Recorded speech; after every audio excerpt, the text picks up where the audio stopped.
Alrighty. Gonna do... what did I want to do while waiting for people? Wanted the... and we don't have characters, actually. I'm not going for these guys, but I always want to check. We want 65 of these.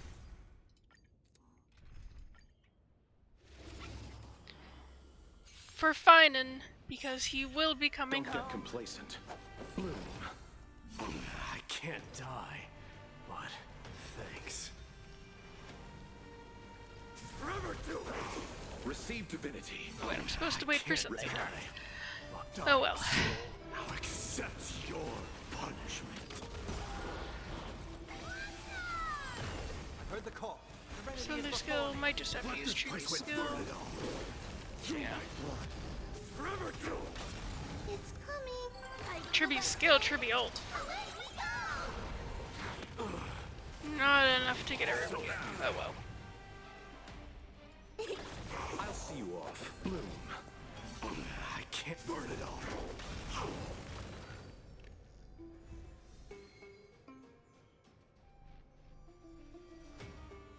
We're at 25. Don't get complacent. Receive divinity. I can't die. Forever do it. Bloom. I can't die. Dying soul. I'll accept your punishment. I'll overcome this mortal.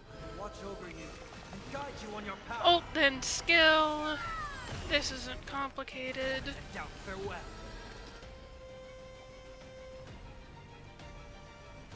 Burn it all. I am struck.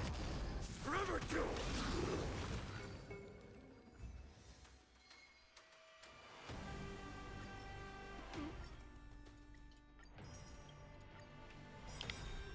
Don't get complacent. Receive divinity. I can't die. Forever do it. Bloom. I can't die. But thanks. Serenity is before me. Dying soul. I'll accept your punishment.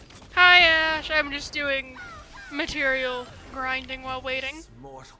Watch over you. And now that you're here, woohoo. I don't know if Kat's gonna be able to join us today. I would assume so. But we'll see. We're at 35. And we need, I think, is it? How many? 65 is what you need in total. But alright. Ooh. Just gonna run to let the game remember that there's an environment. But yeah, this is where we left off. We fought Celiose's lion that got corrupted by the Black Tide. And the... well, not lion, the griffin and the Pegasus. And they're like, we're gonna help you find Aquila. And so that's what we're doing now. Yeah. Responding to Hyacinth's call, Solobus regained its sanity. Then Celiose's two companion winged beasts offered to guide us to Aquila's location. Oh, and the creepy eye that was watching us went off somewhere. So we're probably gonna run into that again.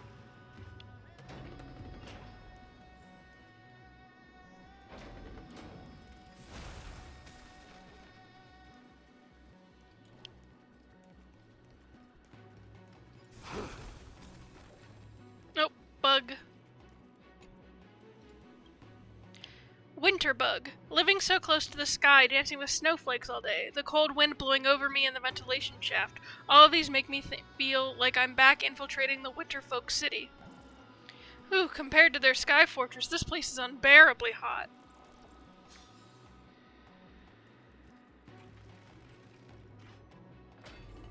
Oop.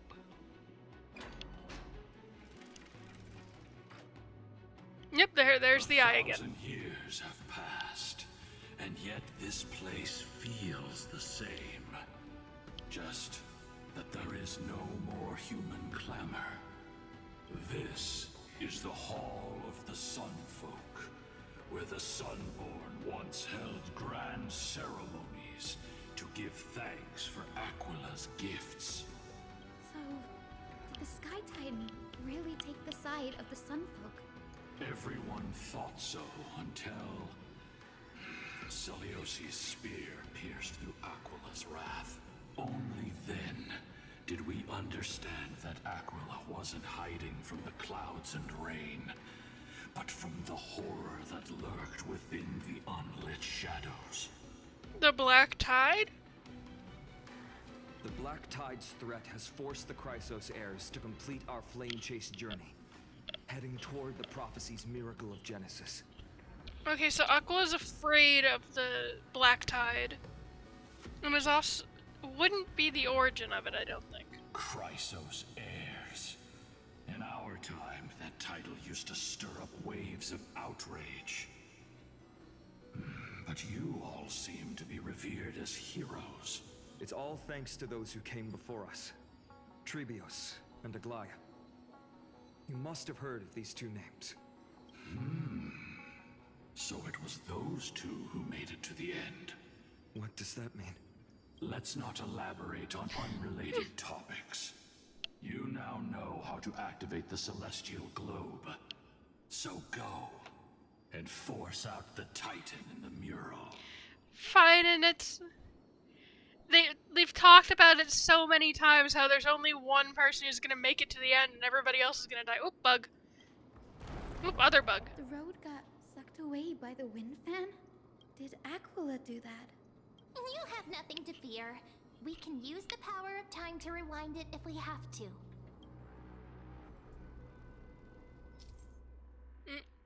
There are wind currents in the Eye of Twilight. Platforms that pass through them will be pushed. Change the direction of the wind by rewinding the nearby device that can control the wind currents. Alright. Usual time stuff. There in a moment. Oh, he's eepy. Can we check you? Nope. Claim each ray of sun, take every raindrop until everything dries up, never stopping, never ending. Wallow in pride, hatred, and others' pain, never satisfied, never complete. Earth-eating worms, don't soil the sky with your limbs. Alright. It didn't work. The prayers... No. Okay, fine. It looks like this device can amplify the power of Orynyx's prayer.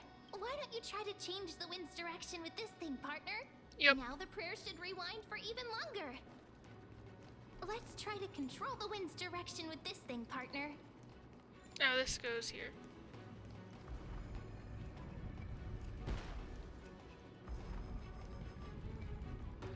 Hi, Bug. Rainbug. The heretics who worship the blazing sun constantly accuse us of calling forth foul winds to bring cursed rain upon Aquila's sacred body. But in the end, don't they still rely on the winds to move their suspended platforms and travel freely here? You haven't forgotten that you were created by Nestia, have you? Oh right, I've been here so long I started to immerse myself too much. Oh. I just noticed that in the hall behind us. Interesting that they have Black Tide corruption in their computers like that. Can I zoom in? Where's camera? Flip. Zoom, turn. There's some over there too, yeah. Up and there's enemies and more Black Tide. Yeah. I mean, it is computer corruption on computer parts, so that doesn't surprise anyone.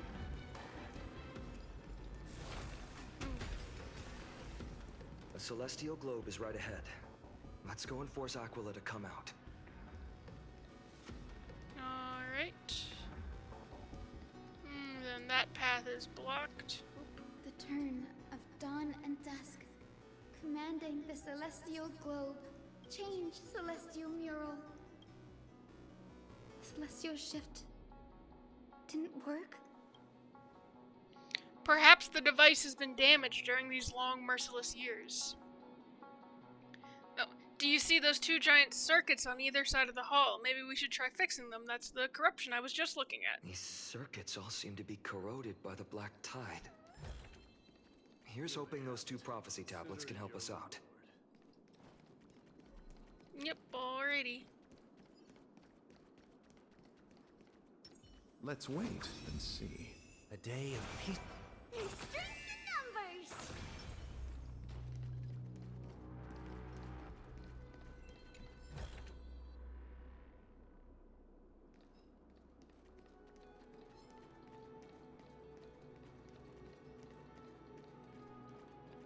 What's going on over here? And I can't do that yet. Okay.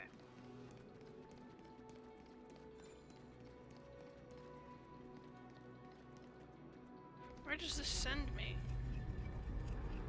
Oh, over here to a chest. Cool.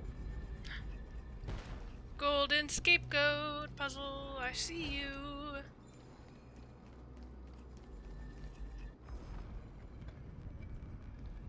Oh, will we get another quest for that, I wonder? Because Liga stopped us last time.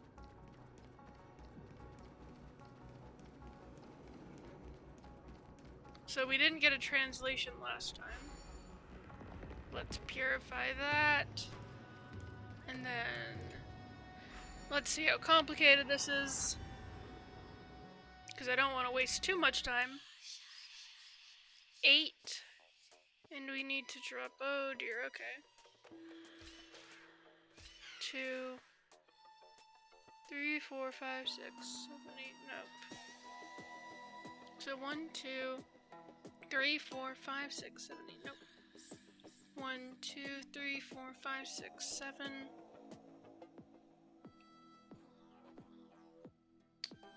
1, 2,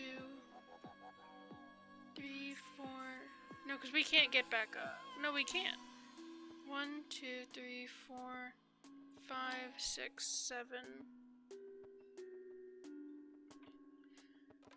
1, 2, 3, 4, 5, 6, 7. 3, 2, 1, 0.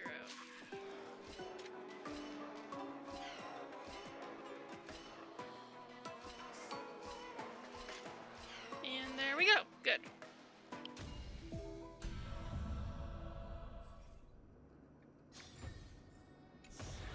Claim my Take it. treasure. And buy some new armor for your tribe. And let's see. Cleanse the filth.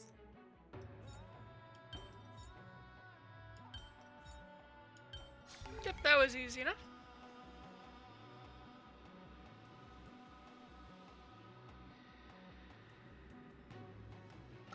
Oh, and it worked. I don't know. Smooth sailing so far. We've got one more circuit to fix. Let's keep going and find the tablet on the other side.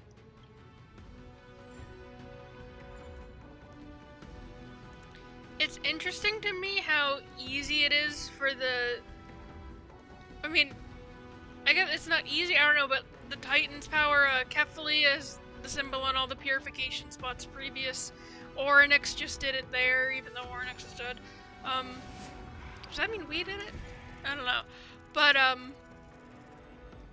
don't know. I know it's for puzzle-solving reasons, but it's interesting to me that the Black Tide corruption can be wiped away with a quick divine intervention. But you can't purify the entirety of Amphoreus. We finally made it. Hopefully, this is enough to fix the celestial globe.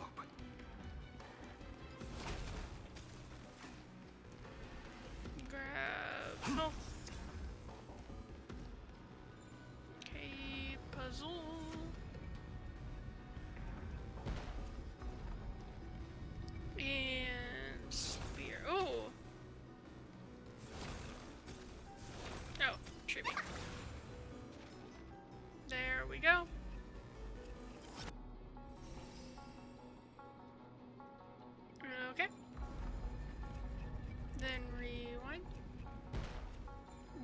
fun to me, by the way, that these moving puzzles, because normally when they have moving platforms, you have to wait for them to stop.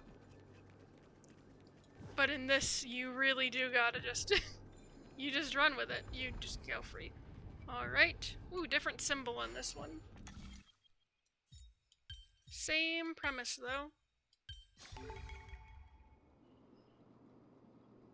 Hi, cat! We're just doing puzzles. I don't remember where you left yesterday. But, we're in Big Dome. Huge dome. I can't get over how giant this dome is. Aquila is... Can we not see it from here? Well, Aquila's eye is up there, staring at us, and we're doing puzzles to make it go away, so that we can find the body, I guess. And something black tide corruption everywhere.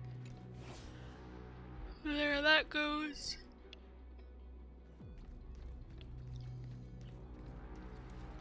And we are sneakity sneaking.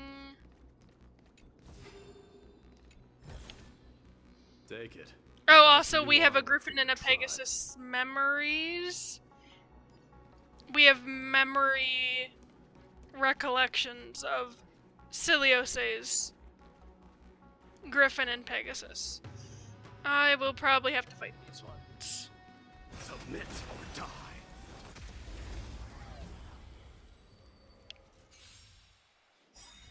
Repay. So feeble. Nothing major. Bloom. Let this place witness. Forever doomed through my blood. Forever doomed. Serenity is before me. Dying soul. Now accept your punishment. Thank you, Treeby.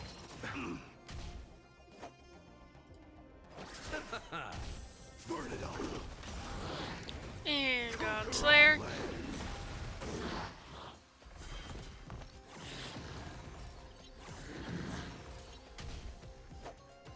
Receive divinity. I can't eternal Heal and ult to get the healing field back up.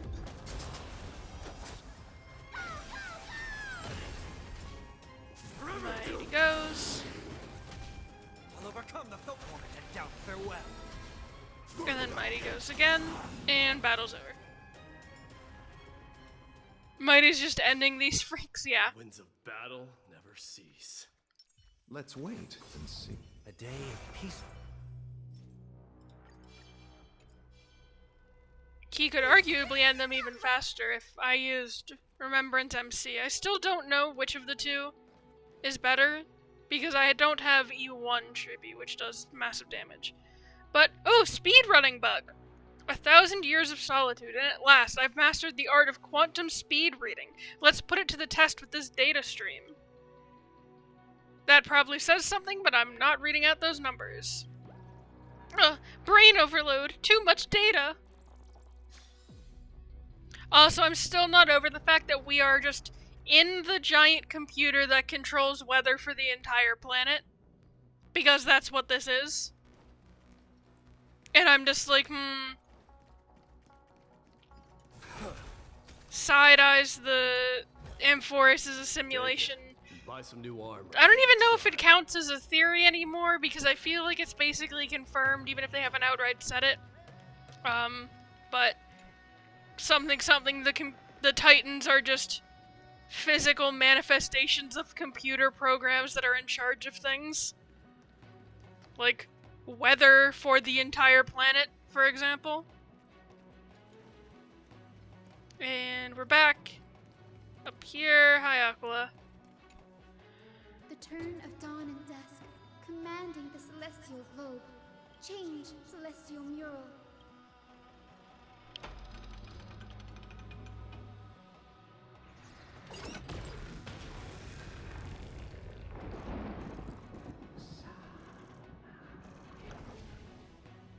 The mark has disappeared again. Oh, also, we're changing all the sunshine on the weather murals computer screens to rain because the black tide is hiding in the rain clouds, question mark, and Aqua doesn't like them. Looks like they're still avoiding us. I wonder if it's cowardice, or if they have something up their sleeve. I fear the Aquila of present has long lost their sanity. But instinct still drives them to flee from the shadows, to evade the Black Tide's encroachment. Does that hero's consciousness still remain? I have no knowledge of Celiosi's situation, but I am certain that the will behind that mark is not hers. She would not abscond like a disgraceful deserter, willingly exiled by the pursuit of dark clouds. It is time to leave this place. Lunibus awaits you at the next stop. A moment, please, Lord Solibus. I have one more thing I wish to do. What is it, girl? To honor the pact with Celiosi. Her descendants spent a millennium looking up at the sky. I believe my countless ancestors who lived for that purpose deserve to know the truth behind her legend. If you don't mind us knocking on the gates of the past, maybe I can peek into this place's history. You are the ones who hold Orynyx's miracle. I have no authority to prevent you from delving into the past. Memi, Gray, could I please ask you for this favor? I want to show the truth to my ancestors waiting on the other side. Leave it to us. If there are falsehoods in the legends, then there must be a reason for its embellishment. Well, because people love to do that. The scene here and the previous memories gave me a bad feeling. What else did the Skyfolk encounter after Celiosi challenged the god? You love Solibus's design? It is just an enemy design, to be fair. I must figure out the truth behind the legend, even if it's for my ancestors' sake. I can pull it up in the, it's not called the Bestiary, the data bank. It is very cool, yeah. Hyacinth, you're such a good child. Don't worry, I'm here. The memories surging here are even more intense than at the entrance. I'll gather them up now, and mold them. Also, I do just want to point out that, like, technically the Trailblazer is supposed to be the time demigod. But, Mem is doing all the work. Oh, Mem's been able to speak since last patch. Orynyx died and... Well, Orynyx got murdered and then we went to the trial, and ever since that trial, Mem's been able to speak. So, 2 whole updates. All done. Thank you, Memi. Everyone, please, witness history with me. Real quick. Data bank, enemy creatures. Noontide Griffin. This is it in color, at least.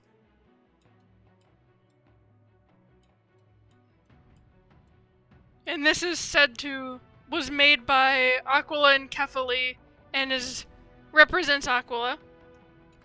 And then this is the Pegasus, which represents Orynyx, who is the knight compared to Aquila's day.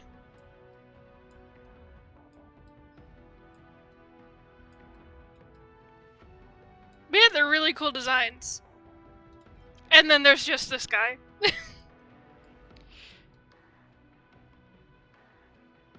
Which is just Eagle.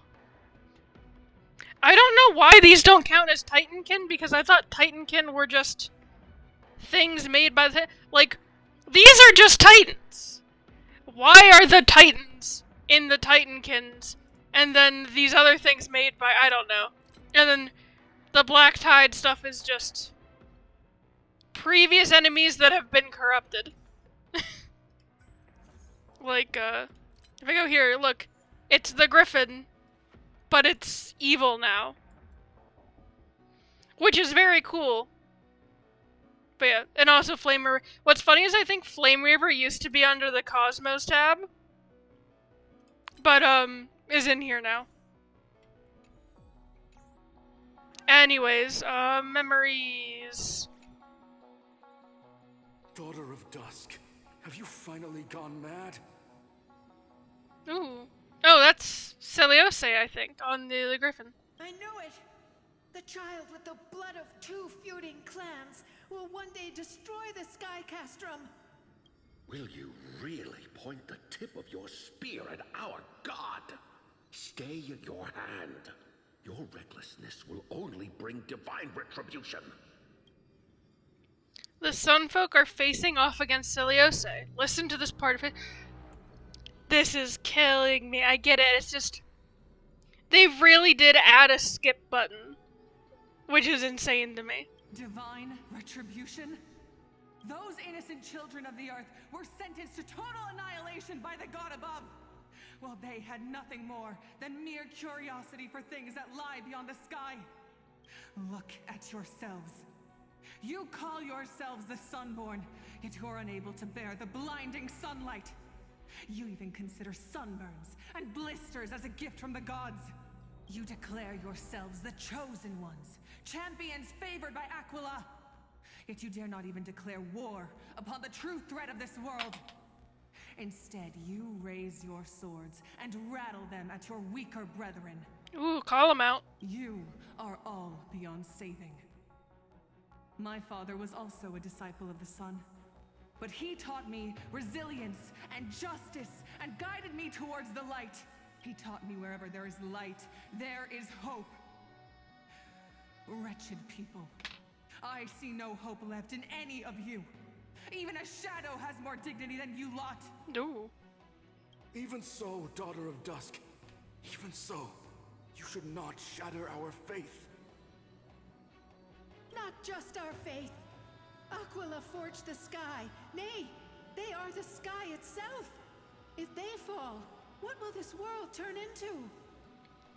You love Celiose? Yeah. Celiose is pretty cool, we knew. A prophecy echoes from the horizon's edge. It heralds the advent of a new age. One not ruled by the Titans, but created by mortal heroes. I choose to believe in that prophecy. I must believe in any sign that promises to break the chains imposed on us by the old era. Any sign that will lead us to a new chapter of the world. It's about hope and freedom and breaking chains. I don't know why I sang that. Stop me from slaying the god. You'd better muster your courage and draw your bows. Let's see if I will be pierced by a hail of arrows first, or if you will be burned to ash by Solobis! How can we even fight you? You're the powerful Day Thunder Knight, a warrior goddess capable of trampling all lands. I am not a god, but the only mortal in this cage who is brave enough to defy the Warden. Oop. Eyeing the words cage and warden here. The Sunfolk in the memory fall silent. Their expressions are ashen despite being under the bright sunlight. See, you are all truly weak beyond measure. Warden mentioned, oh. I was more in line with the whole Amphoreus is a prison for the Lord Ravager, which is fine, and Cyrene being the warden of said prison.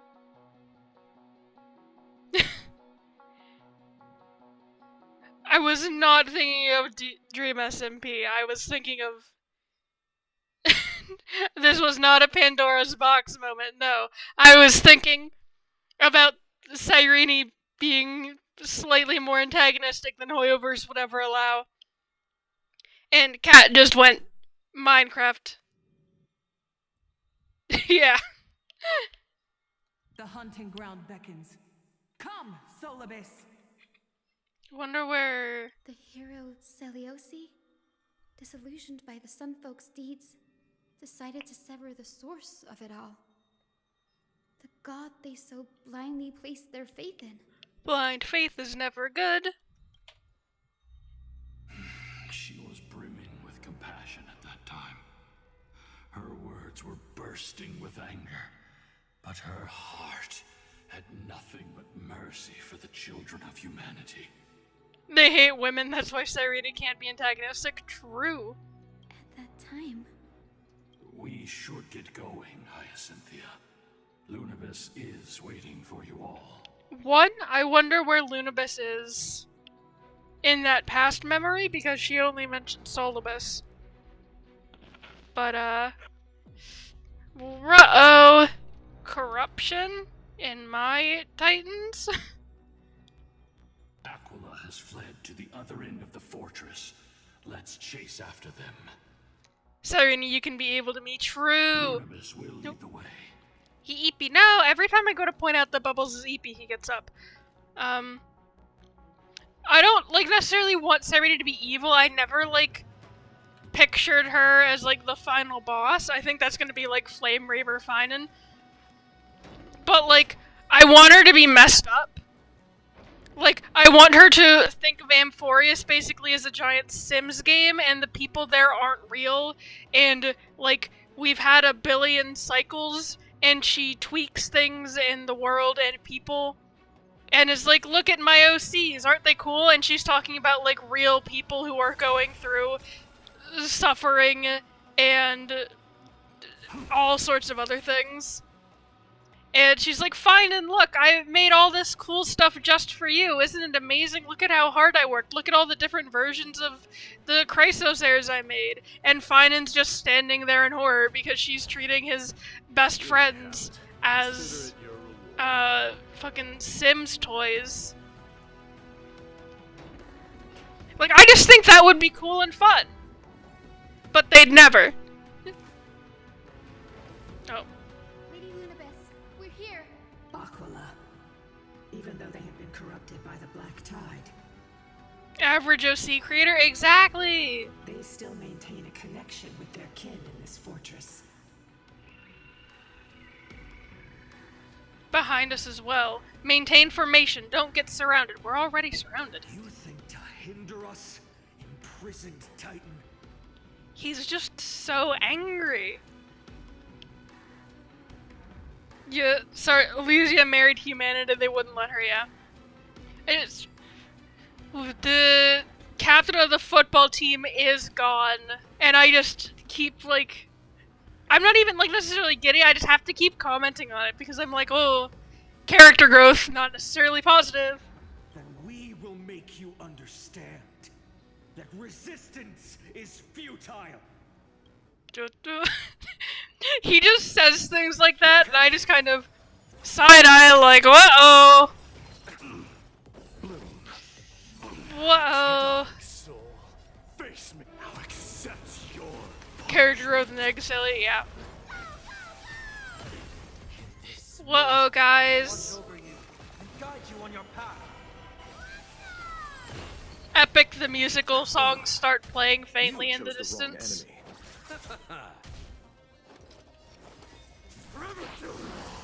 Through my blood. Finan is very doomed. Which one, Ash? Oh, there you go. The mark of manifestation. It fled to the other side of the mural. Don't stop. Follow it to the Titan. Even if plunged into madness, Aquila is still the Sky Titan. We mustn't let our guard down. Heroes, over here. Let's keep going and aim for the next West Wind compass. The more Lunibus speaks, the more I feel like they've used this voice actor for, like, random NPCs before, and there's a non-zero chance this is Gorgo's VA. And I'm just like, hello? I don't think it is, but it sounds similar enough that I'm side-eyeing things. Alright, where are we? Have I read this?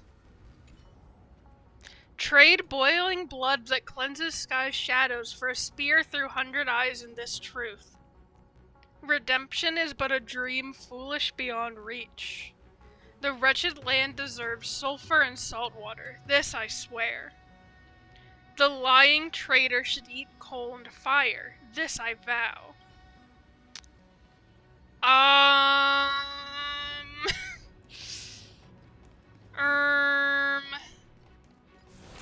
I need to Let's wait. A day of peaceful. hit all those again, and then bop, bop. Oop, readable. What are you? A true history of the Day Thunder Knight. If anyone reads this and finds that the historical truth differs greatly from their assumptions, don't be surprised. History is nothing more than the consensus of the living about the past. If a certain piece of history, by its very existence, causes harm to people, then those who choose to forget it should not be condemned as fools or cowards. Day Thunder Knight Celiose, usurper of Aquila's divine authority, Synthetos of the sky, such an incredibly powerful figure, yet when she was a young girl, freshly cast out from the skyfolk, she was nothing more than an ordinary girl forced into isolation. Within the large family, factional disputes were inevitable, and indeed, quarrels between the sunfolk and the rainfolk were frequent, but for the young Celiose, her true trouble lay in the fact that she bled golden blood. Golden blood was both a mark of divine strength and a curse of being other. The young girl grew weary of living a life where she constantly had to prove herself to others, so she embarked on a journey of wandering. In the silent wilderness, she encountered Lunibus and Solibus, beings unlike humans with whom she quickly built trust, hunting, growing, and living together, taking them as her teachers to learn their arts and expanding her horizons. True to her golden blood, after many years of study far from home, the young girl had grown into the unparalleled Day Thunder Knight, and even Aquila in the sky dared not ignore her wings. Perhaps deep inside, she never wished to be a lonely paragon, or maybe her childhood ideal of saving the skyfolk had never left her heart. Whatever the reason, as a powerful outsider, she returned to the tribes of the skyfolk and declared that she would strike down Aquila, the titan who was weak and cowardly, so that people's lives could enter a new stage, one filled with hope. I often wonder, what if the Day Thunder Knight hadn't desired to save the skyfolk? Would things have turned out differently if she had simply struck down Aquila because she wanted to, without inviting her fellows, those who were so far apart from her in spirit, to share her victory? Could many of the tragedies that followed have been avoided? Perhaps the skyfolk could have continued their old way of life, finding solace in the fallen Aquila. And perhaps for the Day Thunder Knight, letting them continue on their own path wouldn't have been much of a loss. Unfortunately, history has no what-ifs. In my estimation, the Day Thunder Knight's true wish may have been for all the skyfolk to become proud and solitary knights like her. She sincerely wanted to love everyone equally using that lofty standard, but reality cruelly proved that, rather than becoming spiritual nobility, most skyfolk were more disposed to become those of no ability. The more she despised Aquila, the more some began to worship her in the same way previous generations had worshipped Aquila. Except for the wording of their mottos, nothing really differed.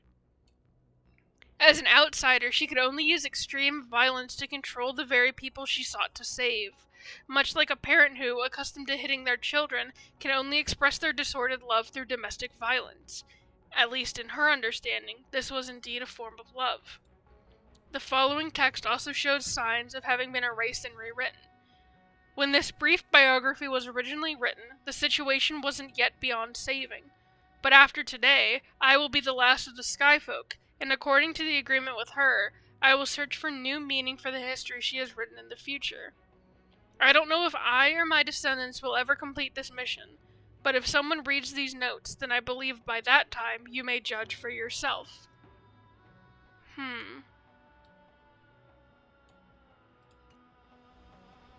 Not anything true, but... Also, I did want to say that, this mentioning a traitor here... Oh, there's a bug. I'm gonna get real quick. But that mentioning a traitor reminds me that in the Golden Scapegoat's mutterings, there's a bit that talks about a prisoner trapped in a sky. So, gonna be looking into that after I'm done here. peak bug. Reach the highest point of the Eye of Twilight. Look, everyone! The beautiful rainbow bridge in the distance, and the shimmering pool of gold below our feet. This is just so breathtaking. True, it is very pretty. Does remind me of a dungeon in Octopath Traveler. Not Octopath Traveler, but the mobile game. There is a dungeon that has that as a concept. Always comes back to golden scapegoat muttering. It's true. However, still, yeah. That's going to be interesting in hindsight, because we still don't actually know what happened afterwards with the Skyfolk, and that talks about mostly beforehand, and then something happened afterwards that made the situation unsalvageable. And that's the true crux of the issue, so without that context, hard to judge things. Let's see... Oh, right. Oh, bug. If there are treasure icons on the connected route, you can obtain them by traveling to their positions in the location. Multiple ways to connect routes with a single compass, but only one that route passes through all treasures. All the treasures. I thought that was a comma. Interact with it.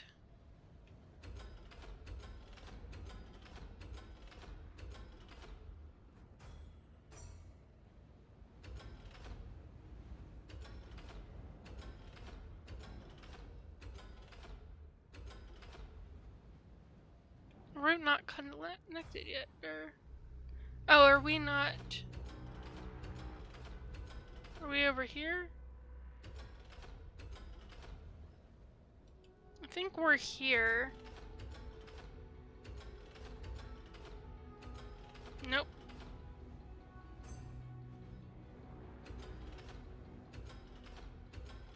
Yeah, that doesn't change anything.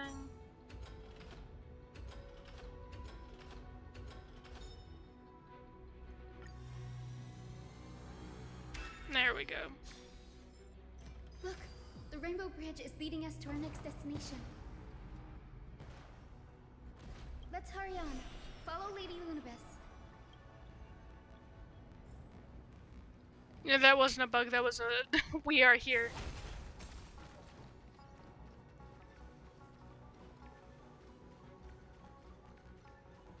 Miss Liza, Oop. how are you so certain that you could free Solus from suffering? My apologies, Lady Lunabis. I was not all that certain. But if even the healer loses hope, then how will the patients repossess their hope for life? Ah, what a kind answer.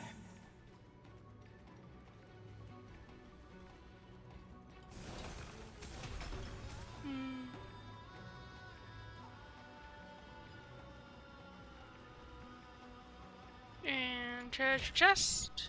Take it. And buy some new armor for your tribe. And activate.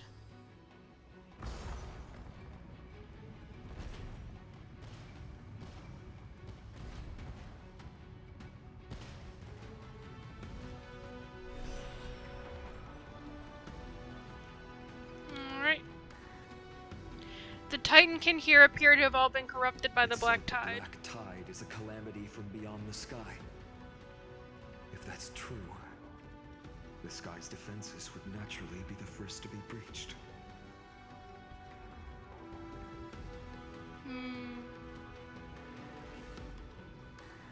Yeah, I remember a lot of people speculated that Aquila might have had something to do with the origin of the Black Tide, since it comes from beyond the sky, and Nikodor's whole thing is eradicating the Black Tide, and Nikodor really hated Aquila, but it might just be that sort of deal.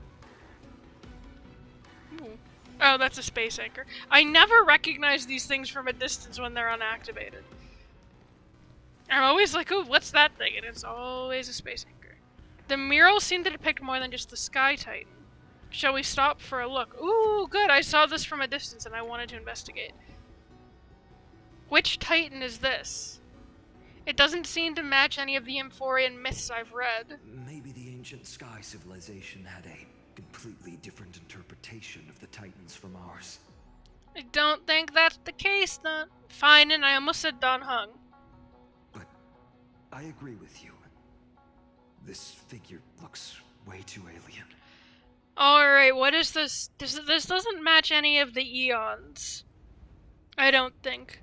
But we have 4 arms and holding the world like Kefali. There's a chance that this is, how that Readable was talking about how they started worshipping Celiose instead of Aquila. And it's like the winged, faceless helmet.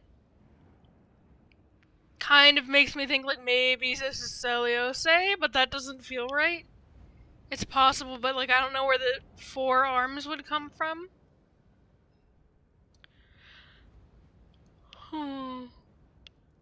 The holes in the hands makes me think of Nanook, because Nanook does have holes in his hands.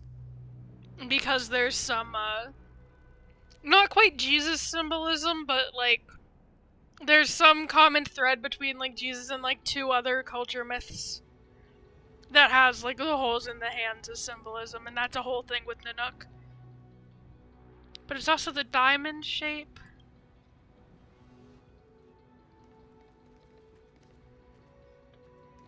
But yeah, and then this is Nikador hitting Aquila's eye, I think. No question about it.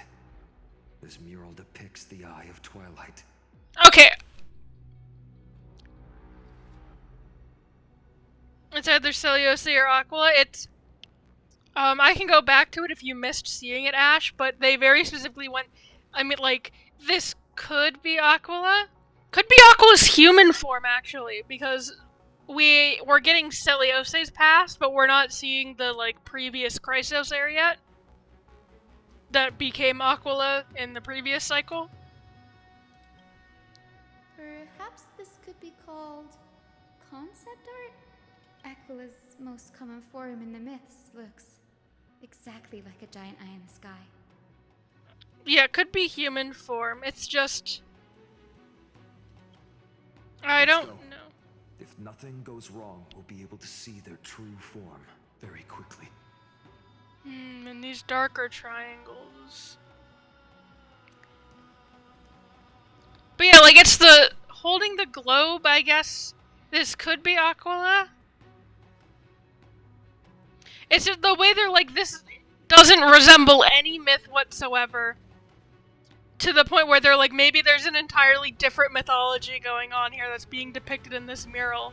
So, I'm not quite sure. I don't know, there's a few options there. And then a hammer in the earth. This one is... Medusa's Chalice of Plenty. This mural depicts its breaking.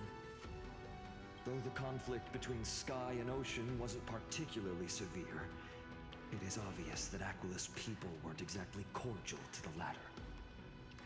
World Bear and Aquila had a kid, I don't know, silly, because aren't they like, don't they have myths together?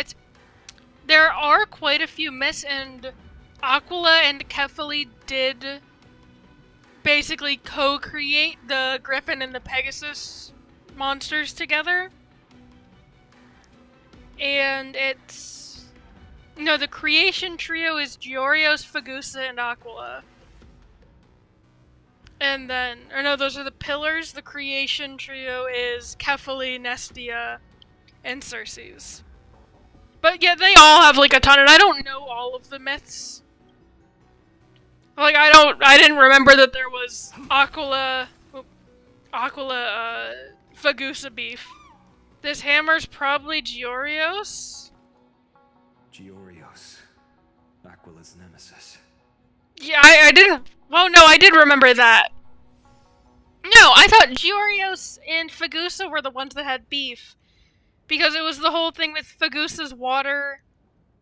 And, like, the land didn't want it and the sky didn't want it. So then there was a whole thing and they fought a bunch until somebody, I don't think it was Kefali, but it might have been, was like, alright, here's where the ocean is and there's where the land goes.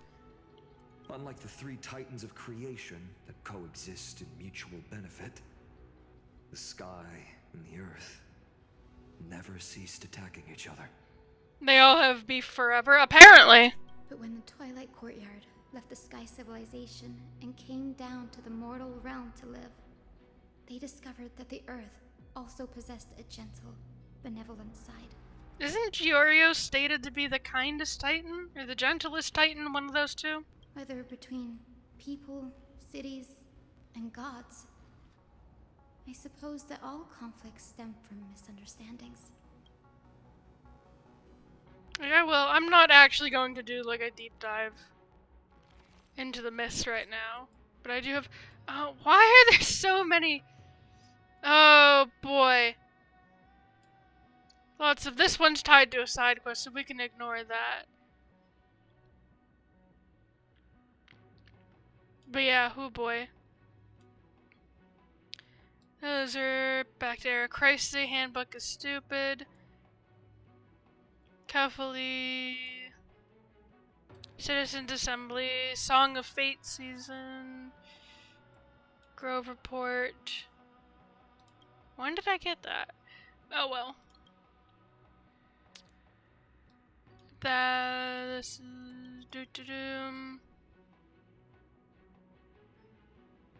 Beyond the Veil, World in Ornyx's Eyes.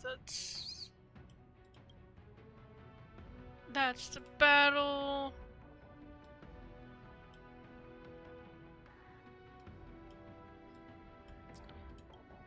Might be, is it? I don't know. There's myths in the readables. Oh yeah, analysis of made-up tales of love for the Strife Titan Giorgio's Festival Reign ownership. This is the one I was thinking of. Era Luminosa. Aquila and Fagusta spawned from the Pillar of Stone, born of Giorgio's breath. The ocean and the earth have been locked in a... Yeah, ocean and earth were the ones that were fighting forever until... Talantin is the one. I knew it wasn't Kefali. And yet this is just this giant debate over who owns Reign.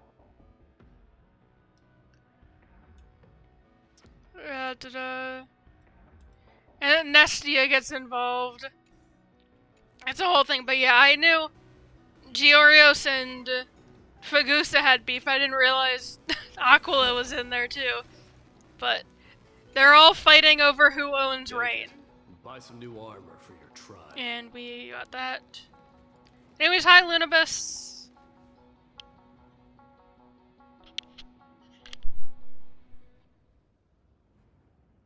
Now, I shall lead you into the Rain Folks Hall. I misread that as hell really quick, and I was like, hello? I keep getting mad at the fact that you can skip all this, but like, people have been wanting a skip button because they hate it all, so. Legend has it Celiosi's father was a Sunfolk warrior who spent his years fighting and rarely returned to the Eye of Twilight. Her childhood was mostly spent beside her mother, a Rainfolk priest. Correct. That was true. It was also during her formative years that the conflict between the two tribes began intensifying. The Rainfolk feared the other half of Celiosi's bloodline, and never truly saw her as one of their own. Amphoreus truly is the planet of xenophobia. Yet she bore no hatred for her people, and still grew into a passionate young lady. Until people discovered golden blood ran through her veins. That was the final straw that turned disdain into terror. What? But the epics said Celiosi left to live in solitude, so she could train her spirit and hone her martial skills. I never would have imagined that she was cast out of her tribe for her lineage and her golden blood. I mean, looks at the rest of Amphoreus. Looks at Europon throwing a baby off a cliff. To be fair, we don't actually know if Mighty being a Chrysosaur was involved in that technically, but it was kind of. He did it more because of a prophecy about Mighty for sure being a Chrysosaur of import than Mighty just having golden blood, but like, you know, oh boy. Even so, she did not despair. She met Solibus and me while she was living alone. We hunted, spent our days together, and forged an additionally, to step out of my mighty bias for half a moment, holds up the baby Cypher CG, and how terrified she was of having a cut that kept bleeding. I think that oath, stronger than fate itself, kept Solibus and me here to watch over this abandoned fortress. Despite experiencing betrayal and exile at the hands of her own people, she was still willing to set out on the path to slay the gods for them. Interesting that we're focusing on Hyacinth here despite Finan talking. Was Celiosi's love for humanity truly so boundless and unconditional? Flashback to Aglaia talking about Kefali's love for humanity, flaws and all. Contrasted with Finan's, I don't want to save the world, I don't want to save bad people, I only want to save good people. Nope. Hi, Ika. Little Ika, why did you run out on your own? I love Ika's noises. It sounds like a Pokemon cry. This little one.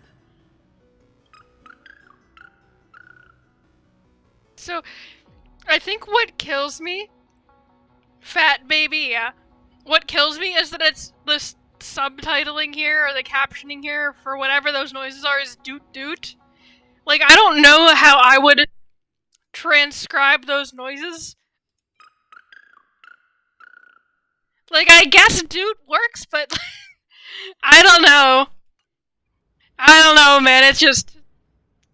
Ika, I cannot... That is a fat baby horse.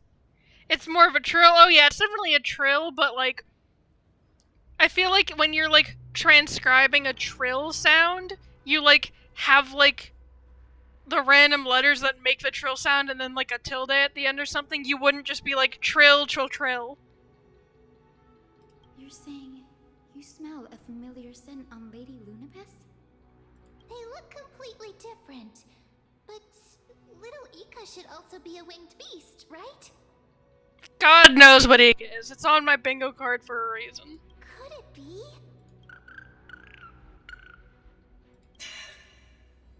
Truly, a miracle of fate. Perhaps we did leave something behind for this world. Celiosi. Just... the comparison of the Pegasi here is very funny.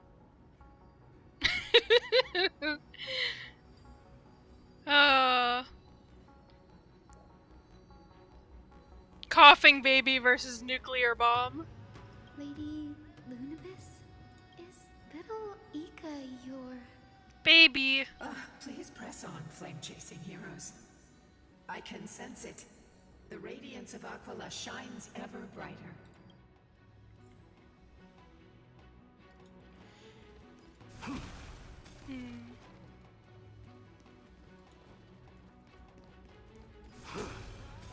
Alright.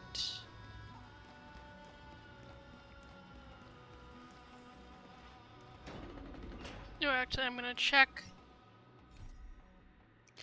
The legends of the Sky People, the historical gaps that concern Hyacinth, the past.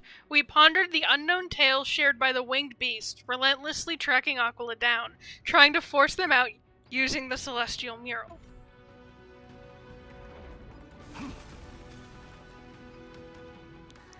Her baby, yup. Nope.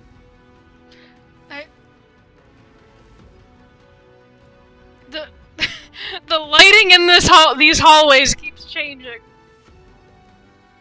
Oh, bug. Where did the Sky Folk go after Celiosi challenged the god?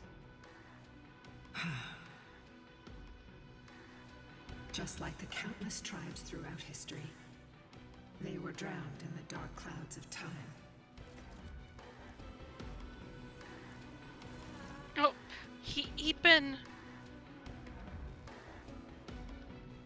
Eepy bubbles. Bug. Winged bug. My master once spoke of the olden days, when those who dwelled in the sky lived alongside winged beasts, journeying through life together. What enviable bonds they share. I have wings too, so why wouldn't I count as a winged beast? And you, would you be my master?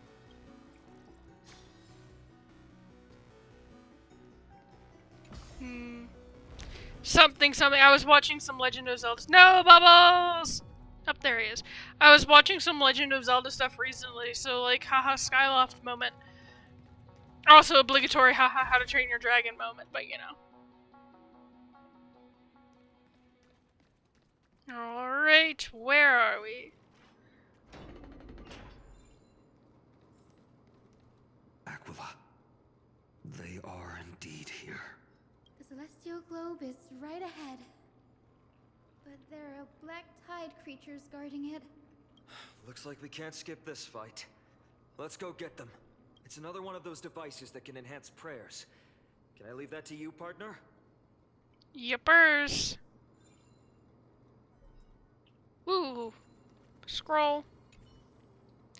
The clouds drift, the rain falls, the streams flow, the rivers pass, and rise again from the sea. Under the cyclical clouds, we forget everything and start our endless journey anew. Oh, and is that the same? I think we're in a completely new room, yeah, but those are the same murals again. Along the sides of the walls.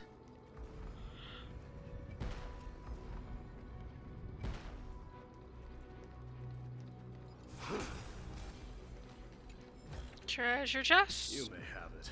Consider it your reward. A titankin that was corroded by the black tide. It seems it's stronger than before. Before it was consumed by madness, it must have also faithfully served the Titan, don't you think?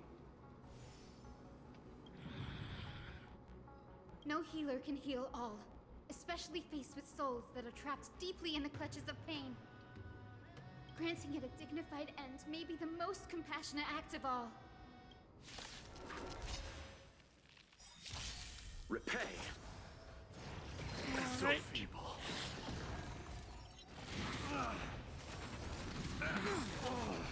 Don't get complacent. I keep forgetting we have the temperature mechanic in play. Receive divinity. Dying soul. Now accept your punishment. And we let this place burn it all. Through my blood. And then Vendetta. Burn it all. And then Sunday. Now farewell. In this mortal form, watch over you and guide you on your path.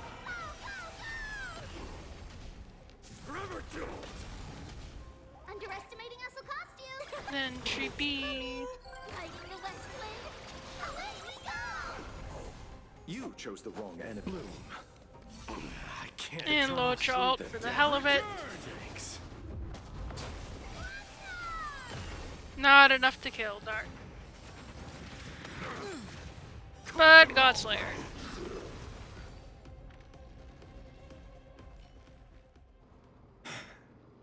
Rest now, Titankin. The celestial globe looks complete, but it still won't start. Is there something wrong internally? Yeah, I didn't look too closely at the second one, but the first one I remember I compared to like a realistic like sun in space or a star. It was glowing and it was like red and yellow, and this one looks more like wind. So I wonder if the second one that I missed looked different. That was like something, but no, that was a bug that was talking about winter. Maybe it's not damaged but missing an energy source. Those massive objects that look like hard drives. Yeah, see, this is just a giant computer. Hard drives? Sorry, let me rephrase. Do you see the two structures that are glowing blue on both sides? Some of them are protruding out, not fully inserted into the slots. My intuition tells me they have something to do with the energy source of the celestial globe. Your intuition has always been good. Let's look around and see if there are any mechanisms. That didn't take much effort. The hand of Zagreus always appears when it's most needed. Side-eye Cypher? Lady Lunabis, if it's not too much trouble, Ika. please wait for a little longer. Baby is like, Mama? It's you all who have to do the work. I've wandered around here for 1,000 years, so this brief moment hardly qualifies as waiting. Baby. Furthermore, I would like to have a moment alone with this little one.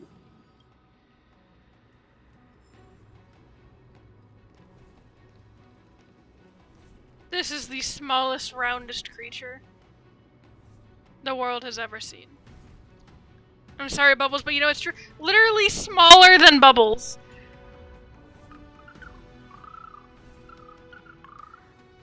Your parents and their parents, have they always been by the Skyfolk side? That is quite comforting. Bippy. He eeping again. Bubbles! Bubbles, we're trying to save the world. We don't have time to eat. And I need to hit these again. Alright. Where's the hand of Zagreus? I don't actually know where I'm supposed to be going. Over that way. Haha.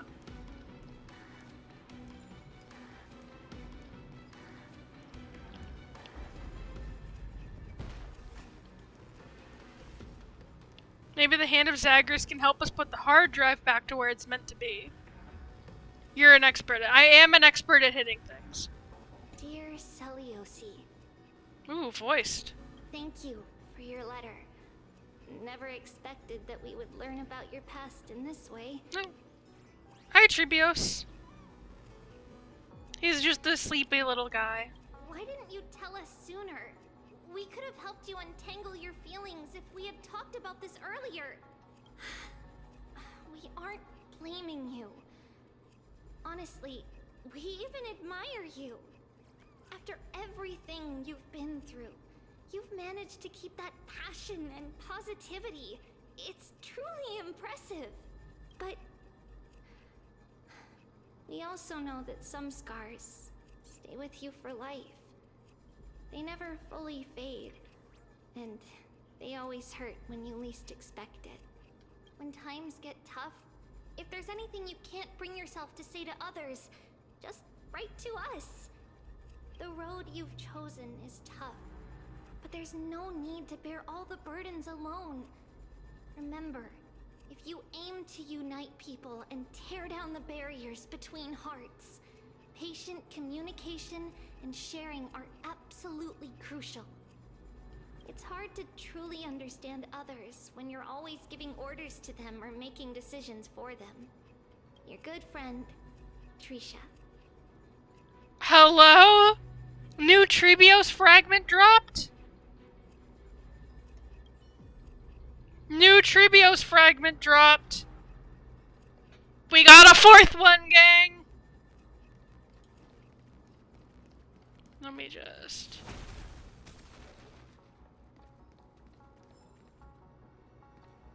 Yep, and those are the same murals and that treasure chest.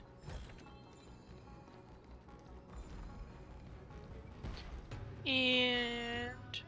new headmate just dropped. Yeah, and I mean, there were 1,000 of them. So it's unsurprising that... Can I go up?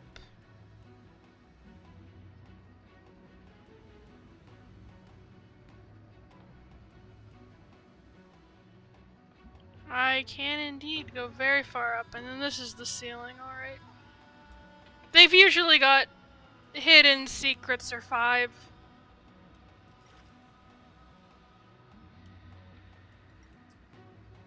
So, maybe not here since this is puzzle room, but you know. Is it? That's certainly pretty crude and simple. Should we go look for the next one?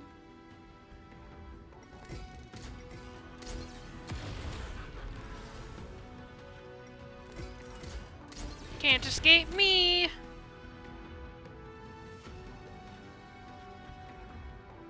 Anything else?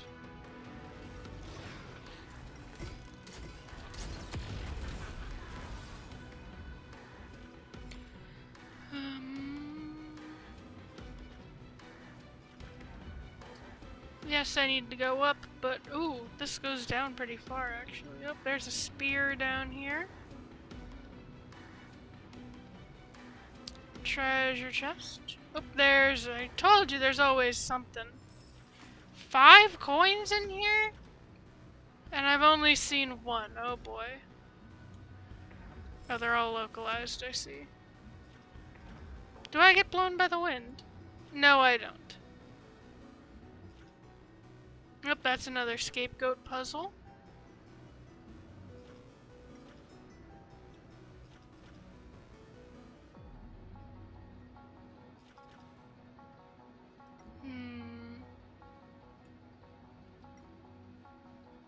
And this is as far down as we can go. Alright, I can properly explore and find the other coins and things some other time. Let me actually get this while I'm down here. Aha! All good. Let's keep going. And that's a box to break with the hand and some Titankin to smash.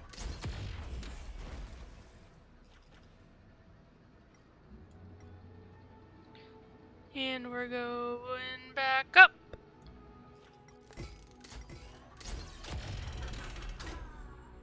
It's reacting. Looks like my guess was right. He's getting more and more skilled at handling the hand of Zagreus.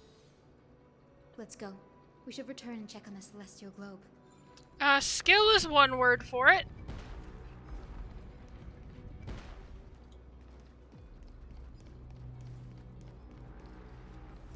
He's just so small. He's just so little.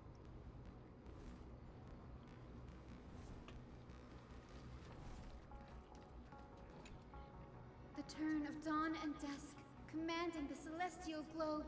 Blot out the blazing sun, celestial mural.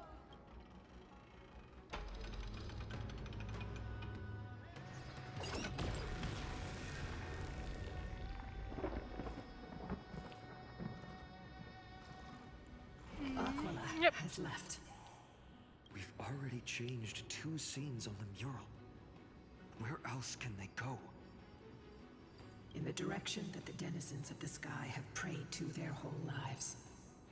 Upward. Will they fly beyond the clouds to heights that are beyond our reach?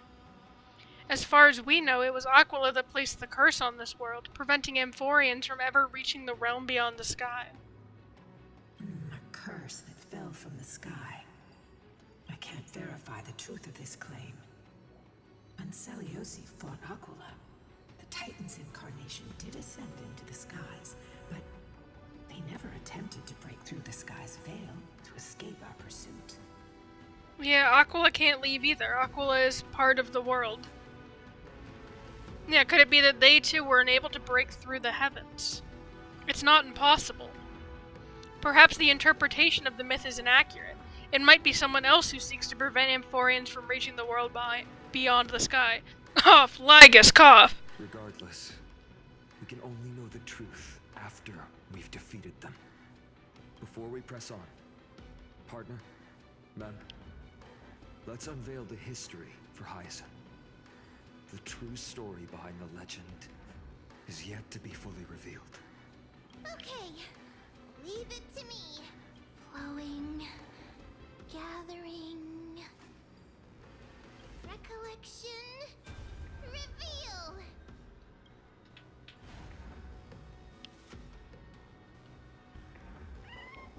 World's littlest guy.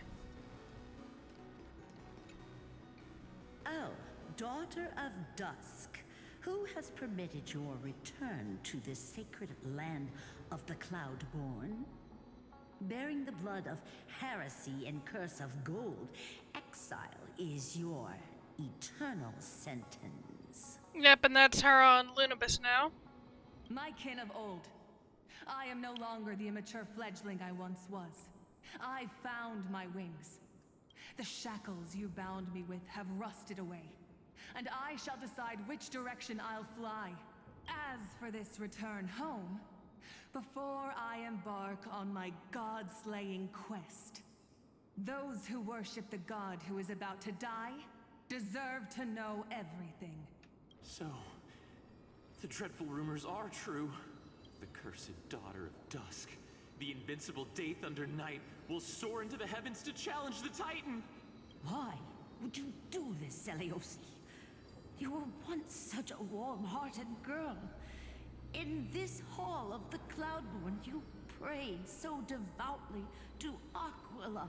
I've seen through the Titan's indifference, and grown weary of the tragic dances mortals perform under their neglect.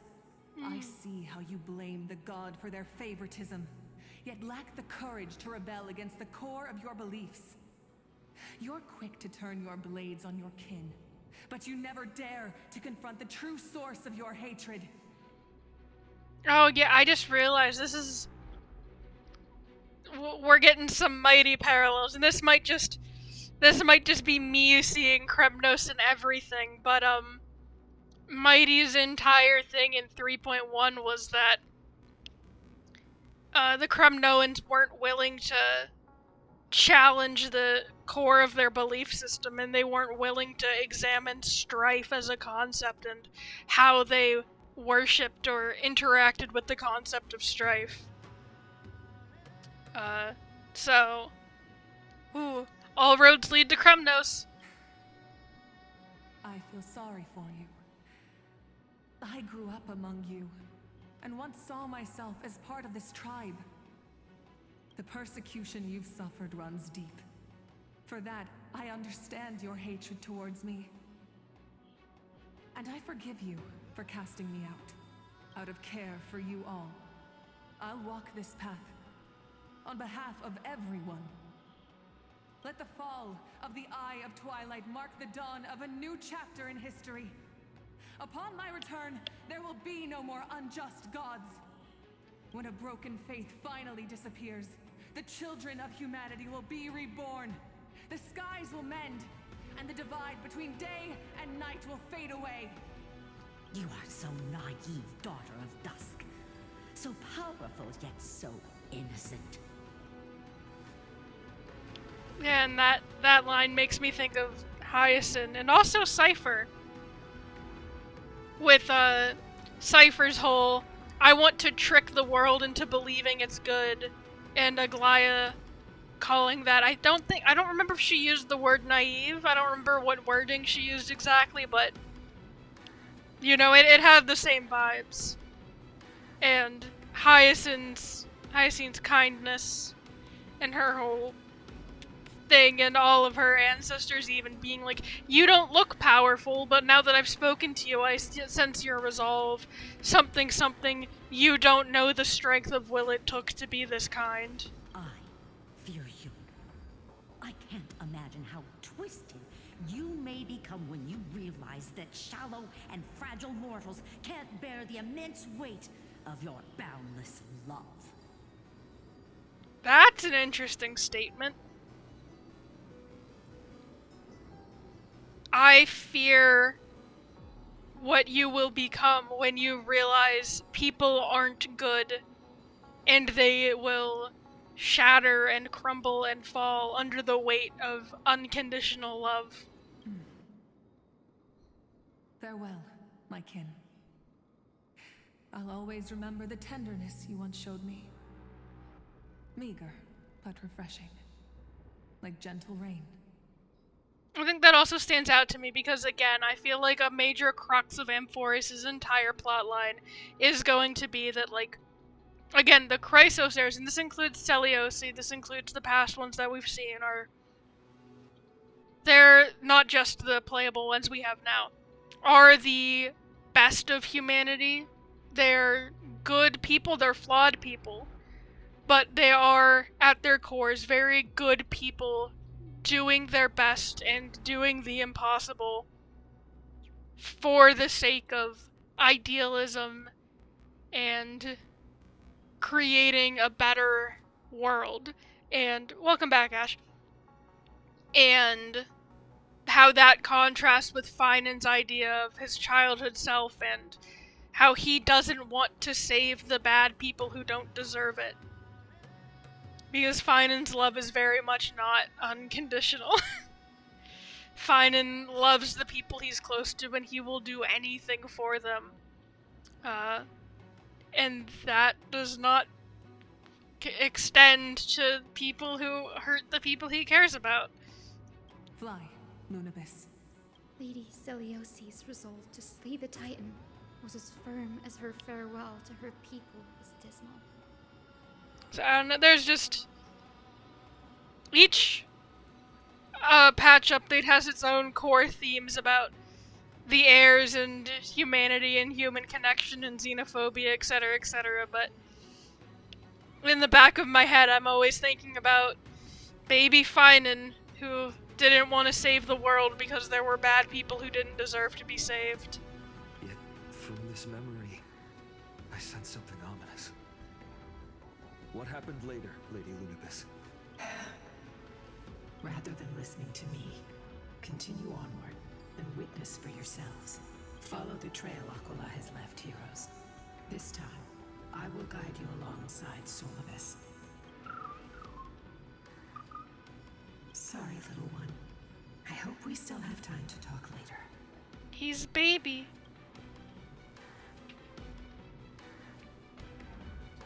You're right. Your parents and that. Yeah, that's still the same. Alright, where we're going this way now. And I could just go there, or I could run all the way down.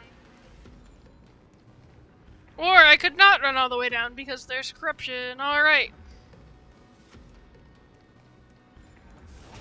Break that.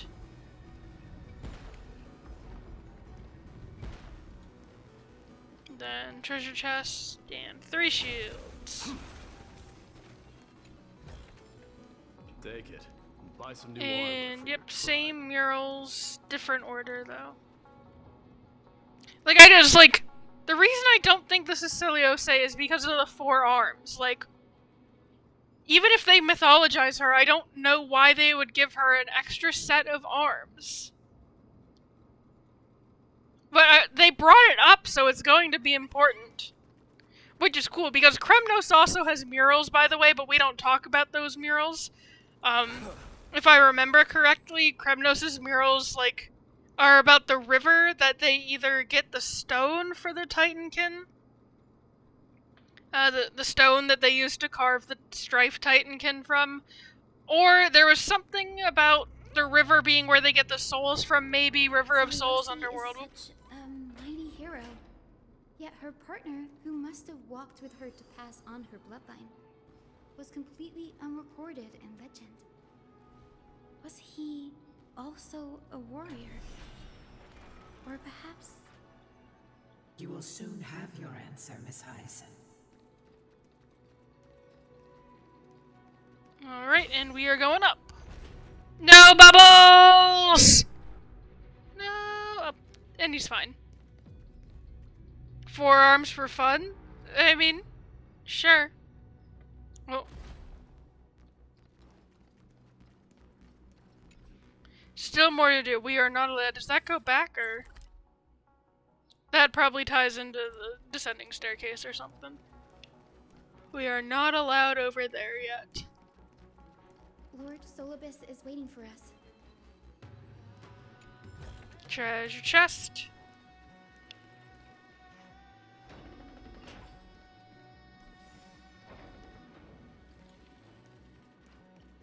Oh, by the way, something fun about this room is I don't remember who was here when I said it, but the central thing there that moves started at the very bottom, like in the center of those rings.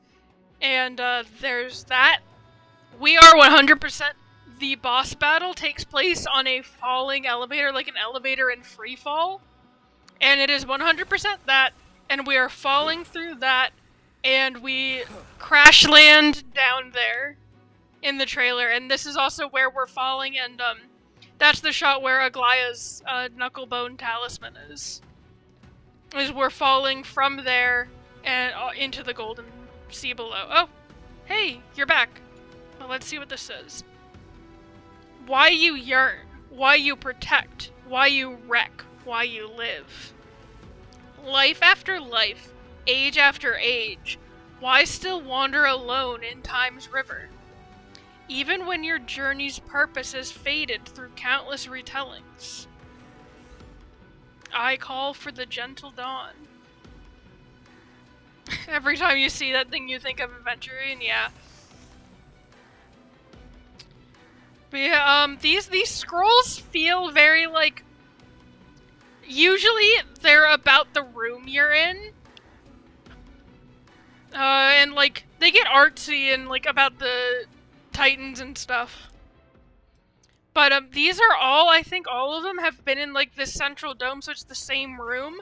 So they feel more like golden scapegoat-esque, hinting at the greater story of Amphoreus. Like, these really just keep reminding me of, like, the golden scapegoat, something something sky prison, something something, the endless cycle of time, telling the story over and over again, fulfilling the same role over and over again. Oh. One last patch. Toward the mural's dome. I remember that place. Potentially the last patch we might have. I'll check after this conversation is done, but we might have the big center and then the corners that we have to fill in. Need to look something up real quick. I remember too, Syllabus. Listen to the final battle. Happened there. At the celestial mural's dome, we dealt Aquila a fatal blow. Oh, are you looking up Enna's eye and Adventurine's eye and Aquila's eye? Because they are similar colors, but I think Aquila has the yellow in the middle, and Enna and Adventurine don't. Oh, looking up something else, okay. The sunlit wings set the Titan's wings aflame. The moonlit plume sealed the divine body. Oh, Hersher of Corruption Elysian Realm fight, okay. I have not seen that fight, so. The battered hero of the sky pierced the last monstrous eye. It seems that the legend describing the decisive battle was true. But some things cannot be recorded. They were only witnessed by us. Would you mind sharing more, honored ones? After Aquila's defeated scream, we looked to the ground. The people who watched us fight. We saw the expressions on their faces. Yeah, Sakura used to be a host for the Hersher of Corruption. Interesting. Old and young, adults and children alike. They all shared the same expression. Pure, unshakable terror. Our victory brought no cheers or celebrations.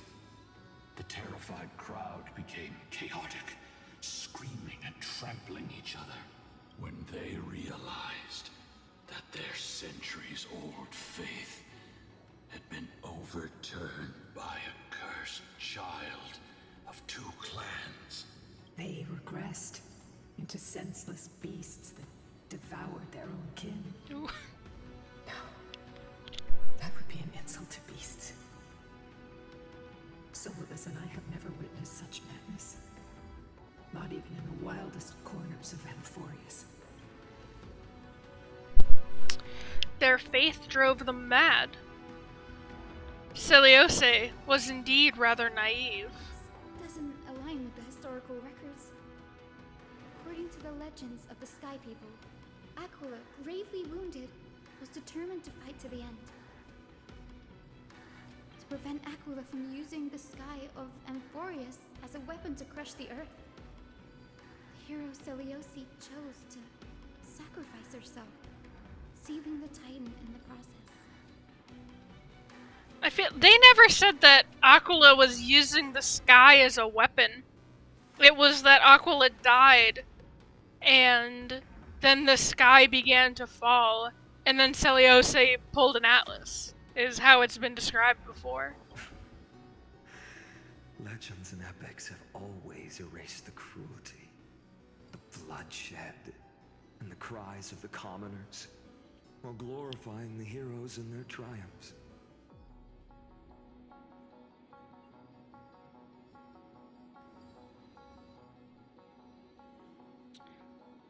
disillusioned is the word that I kept failing to think of with Fine, and that's it. He sounds so disillusioned all of a sudden with everything. And here he even sounds bitter and jaded.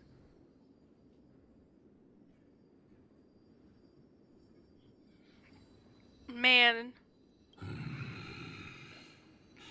You'll witness a side of the legend that's never been told, young Hyacinthia. With a truth hidden for a millennium before you. Can you still walk with the same conviction? Another reason I keep bringing up corruption is because the entire theme of Elysian Rome is it's a simulation to keep the Flame Chaser sentience alive via Elysia. And it's a corrupted computer program. Yeah, I did know that. And that's part of, I think, why the Amphoreus is a simulation theory got popular, like, immediately. Like, very obviously, the Black Tide corruption patches look like data corruption. And the bugs are all digital with the cow emojis and stuff. So, like, I think the theory would have taken off anyways, but people immediately were like, oh, Elysian Realm computer program. So, like, people were looking for it, and then it was there. And now there's shit like, the entirety of the sky is controlled by a computer. So it's... yeah. I don't know how much the Hersher of Corruption has ties to, like, simulation corruption. Like, I didn't know the Hersher of Corruption appeared in Elysian Realm at all. I did know it was a thing. They were a thing. But yeah, I didn't know they were a part of that. But yeah, I knew Elysian Realm was a corrupted computer program. It will be a harsh truth. One that is bound to shake your beliefs. Are you ready to face it, Miss Hyacinth? Copies Elysia's entire appearance and corrupts Elysia, if you remember correctly. Yeah, I knew that there was like an Elysia evil copy going on. I knew there was something with that. I just... I don't know the details ever.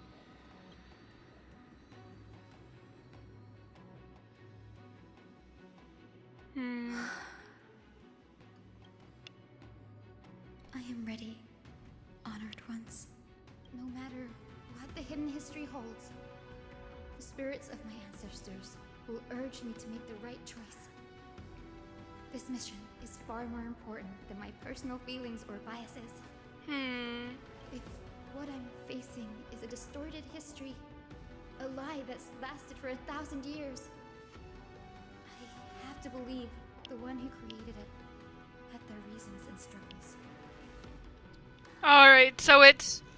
The big arc here is less about why the Trickery Titan is needed, why trickery is needed, and more the purpose of lies, and how lies aren't always evil and malicious. And as for those reasons, I choose to believe they came from a place of goodwill. That's how I see the world. Since you've made your decision, keep moving forward. I've called forth the Rainbow Bridge. Proceed along its path to the Dome, where the entwined fates of humanity and the Titan must be resolved. Alright, now before I forget, I wanted to check. That's the gold from below, so it doesn't count. But yeah, we've still got that corner, I guess? So I don't know, I haven't really been keeping track, so we might have another one after this. Or this could be the final one. Because this is a Hoyoverse and everything comes in threes. Ooh, another readable. Dear Celiosi.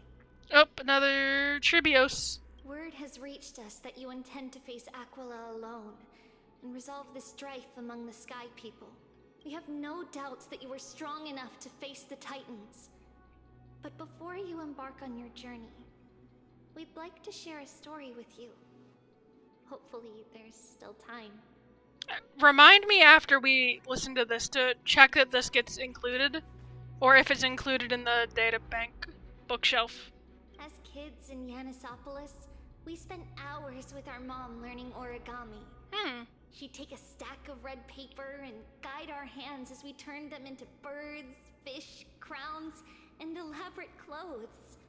We always thought there was sheer joy in origami.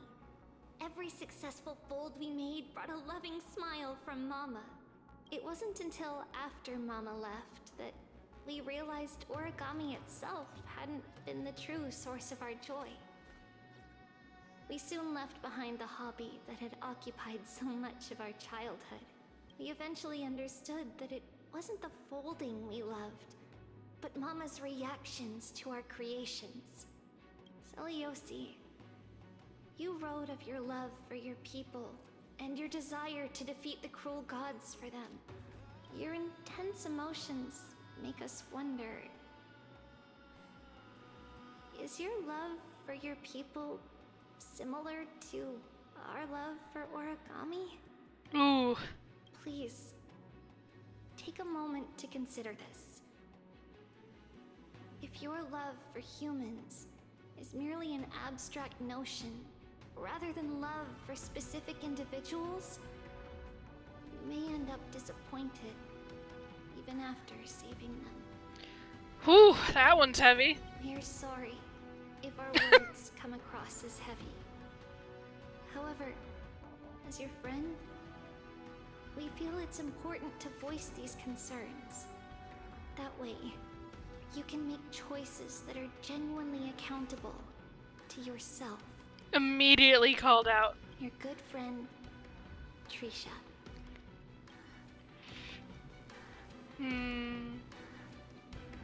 Where is... Can I get over there? Or is this gonna... It is gonna... That's mean. That's mean. And I wanted to check the bookshelf. It is not recorded in these. That number has not gone up.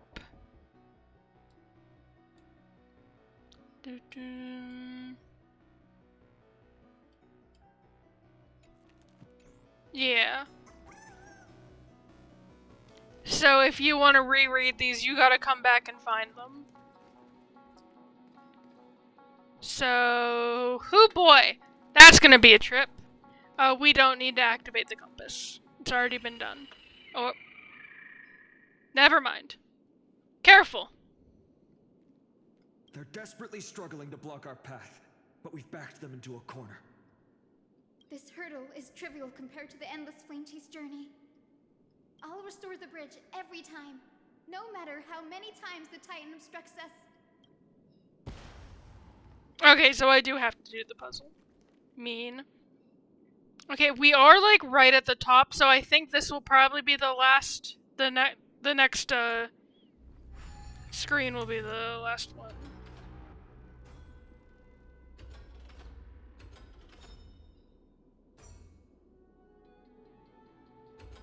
Nope.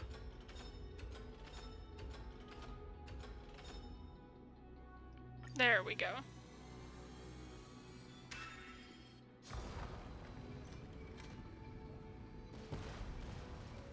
The miracle she never stopped dreaming of is just one step away from becoming reality. Honored ones. How did Lady Celiosi become so powerful? Talent and rigorous training. Those sound like essential traits for every successful individual. She is special. Her resolve goes beyond mere stubbornness.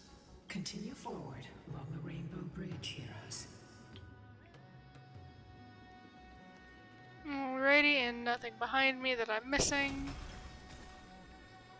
We move. A god slayer can tell the state of their prey by its sounds. The god's part, I sense resentment, terror. But as for her,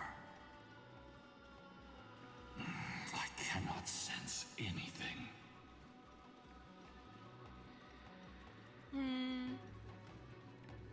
Oh yeah, and also on top of the other computer stuff I've mentioned, when you step on the rainbow bridge, it creates a pixel effect like you're pressing too hard on a computer screen. And we can just sneak by you.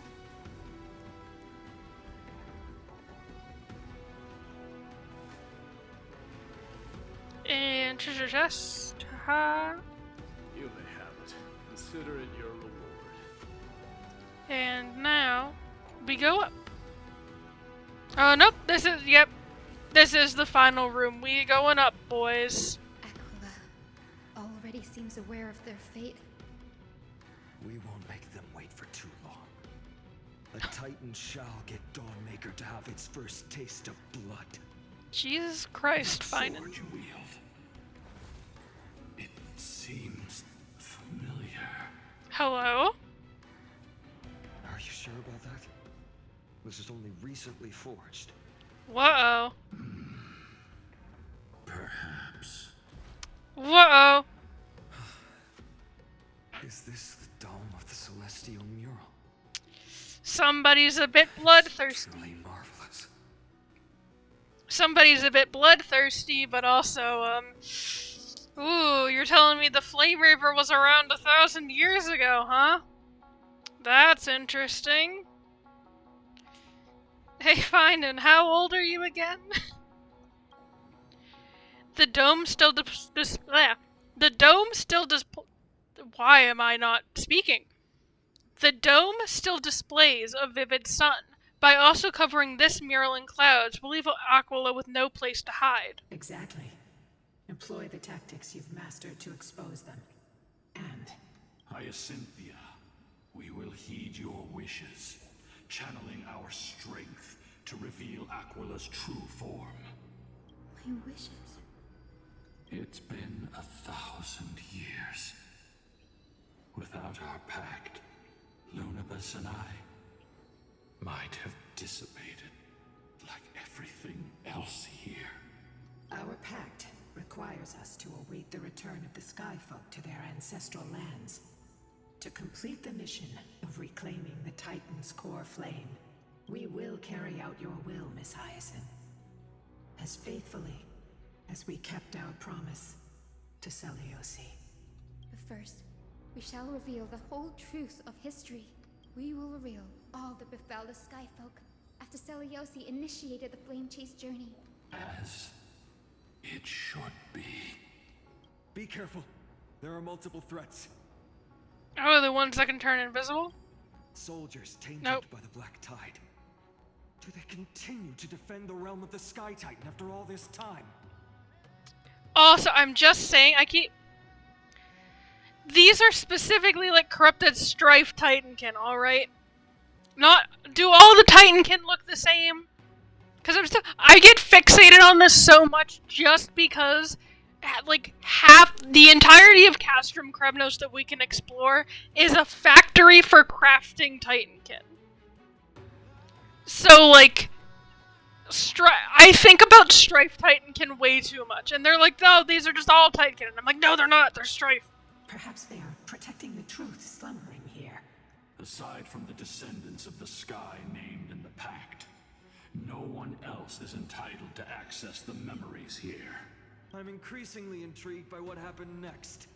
Let's deal with these fallen guards first, then. Embark on this final lesson in history! Don't say final lesson, you rude-ass bitch. You're not allowed to say final lesson. Lighter in my hands. I feel that I can do more than just cut down evil with this blade. With golden flames, I can forge a new dawn. Calm down, you dramatic-ass bitch. Bloom. Show me dying soul. Face me. Every moment in this story, I get more and more... I hesitate to say concern for fighting, because I'm really excited for things to go wrong. But, like, dear lord, are things going wrong at such an increased speed. Man got access to Flame Reaver's sword and immediately started losing it.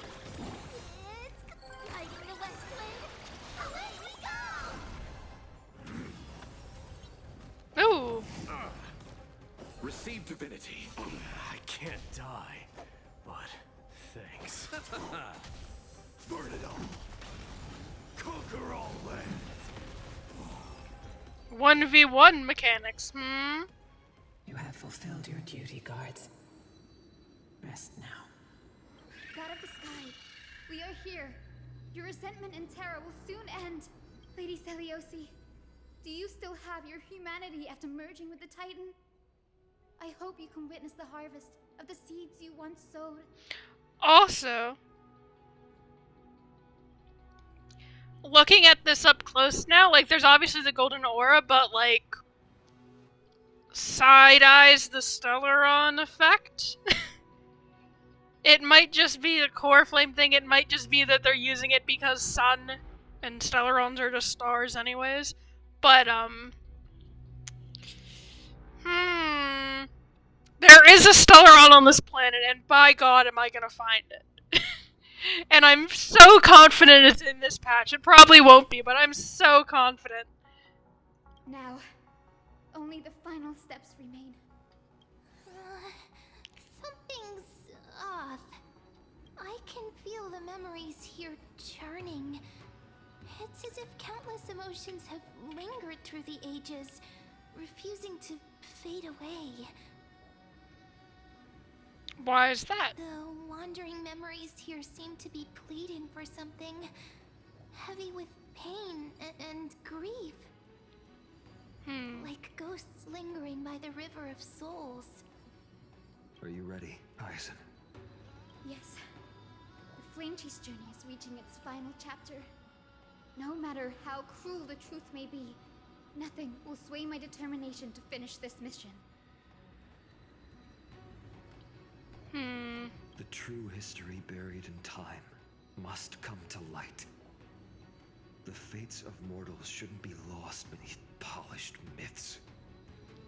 He sounds so, like, personally invested in this. We're on the same page, Lord Final.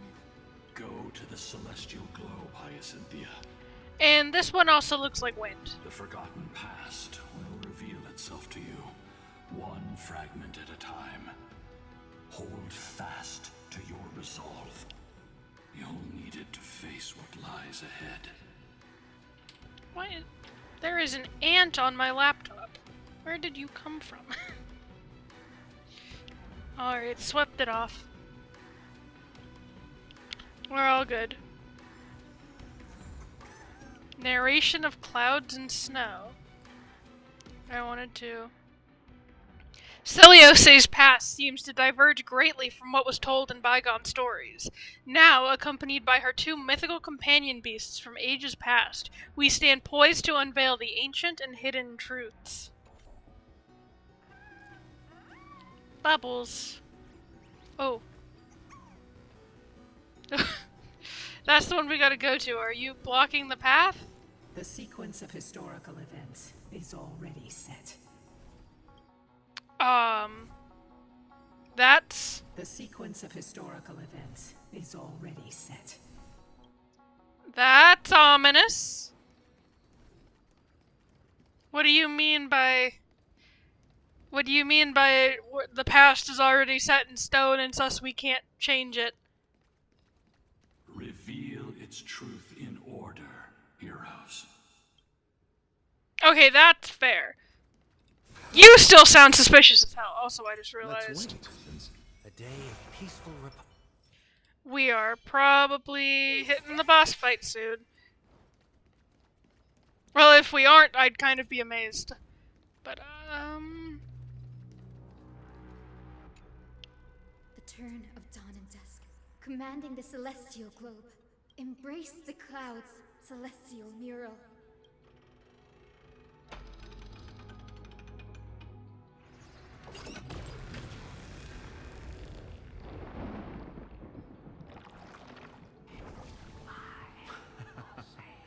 Look who we've caught. An old-fashioned disciple of the ancient god. Oh, is this about to listen to Hyacinth's summary? No, I want to witness the true history. But no, I see new believer, old-fashioned disciple of the ancient god. It turns into a conflict between people worshipping Celiose as a god and people who did not. The frail titan was conquered long ago by the mighty warrior goddess. Now, they're nothing more than rusted scrap, left in the forge to decay over countless years. Surrender to us, relic of a bygone era. We'll reshape your clouded mind and grant you a place alongside your kin in Celios's glory. Your so-called reshaping is nothing more than torment, both in body and mind. No. I'd rather die than give in to hypocrites like you, hiding behind empty faith and wielding power as you please. Take a good look at this pathetic fool. Do you see it? What a laughable hypocrite! You're one of the Sun Folk, aren't you? When you oppressed your own under the guise of faith, leaving countless souls to suffer endlessly under the scorching sun, did you ever consider that even the fiercest sun could one day fall? I once thought... Spare us your empty excuses, relic of the old world. I'd rather die than give in to hypocrites like you, hiding behind empty faith and wielding power as you please. You've already sentenced yourself. All we're doing is following through. Do it. Make it clean. A single, sharp cut across the neck. No! No! No! The creation shaped by Kefali in their image failed to inherit their compassion and acceptance. Oh boy, Are you alright, Hyson? I'm fine, Lord Finan. I expected this. It's just thinking about the vision Celiose held before declaring war on the Titan. This sight is deeply heartbreaking. Let's move on. Celiose possessed the strength to slay gods. Yet, she failed to sever the cycle of karma, rooted deeply in humanity's hearts. Not the cycle of karma again. That was also something talked about by Mighty's dad. Oh, this is... all roads lead to Krepnos. I swear it's not just because I'm Mighty's dad. I swear it's not just me. The turn of dawn and dusk, commanding the celestial globe. Not the generational trauma, yeah. Drive out the gods, celestial Muro. I don't even know if I'd call it generational trauma. Like, it definitely is generational trauma. But it's... I think they're more talking about, like, the cycles of faith and persecution, etc., etc. But generational trauma is definitely a part of that, so... Could that be? How is that possible? Witness the true history. Please, help us, the forsaken sky folk. Lady Kindness, you are the strong one who follows the path of shadows. This bitch. The Cleaners. Did the Sky Folk conspire with them? Word has it you hunt those with golden blood, all in your quest to cleanse the world of the filth of those cursed offspring. How did they recognize kindness like that? Delivered justice for us. The witch with golden blood struck down the proud eye of twilight, desecrating their divine grace. Yet, it is we, the devout denizens of the sky, who are forced to pay the price. You having thoughts, Cat? I can smell your despair, Skyfolk. The Cleaners are on the side of mortals. Together, we'll erase that blasphemous bloodline from this world. The Day Thunder Knight and her fantastic creatures are far too strong. No one can hope to defeat them in a direct fight. But we'll show you every trick, every strategy you can use to turn the tide. I swear to God, if this is about to start paralleling the whole sneak-in corrupted Titankin, da-da-da-da, invoke madness, da-da-da-da-da, I'm gonna lose my mind. In their desperation, those ancient disciples were willing to do anything. Even ally themselves with the cleaners. Many thoughts, and it's interesting. Feel free to either ramble here or on Discord if you want. If you have a lot of thoughts and are worried about Twitch chat not saving them or sending a giant message or anything. But I'm guessing their plan failed, didn't it? Those assassins were vicious, but not foolish. They never actually dared to attack Seliosi. Or is this about to parallel Aglaya's death? They weren't driven by any genuine desire to help the oppressed. Their true targets were the innocent Chrysos heirs, hidden among the Skyfolk. Naturally. These schemes only came to light long after the damage was done. Before the Flame Chase journey began, the Chrysos heirs waged war against each other over who was a legitimate heir of the prophecy. Even Treeby's many selves were pulled into the chaos. We're finally getting Chrysos war lore? Thank God. At the time, golden blood was seen as a curse. Honestly, it's easy to see why. But Seliosi, where was she in all this? What thoughts weighed on her mind as she watched everything unfold? Not the hatred beget hatred, yeah. It's almost like it's a cycle in the endgame of Amphoreus is that xenophobia sucks and we're all humans and we should walk hand in hand into the future together. Power of friendship. You'll know very soon, Miss Hyson. Which, to be fair, I'm not, like, degrading.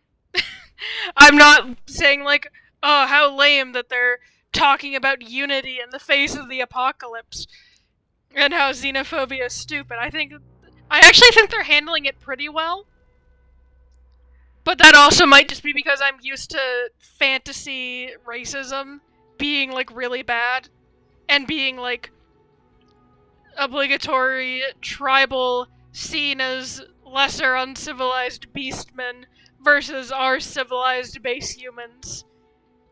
And other some such really bad racism analogies. Whereas this is actual, like, genuine, the only thing dividing these people is preconceptions and it's really stupid and it's causing a lot of damage. Her unconditional tolerance was met with ruthless betrayal. Ooh. Her deep love for humanity was reduced to ashes, leaving behind only endless fury.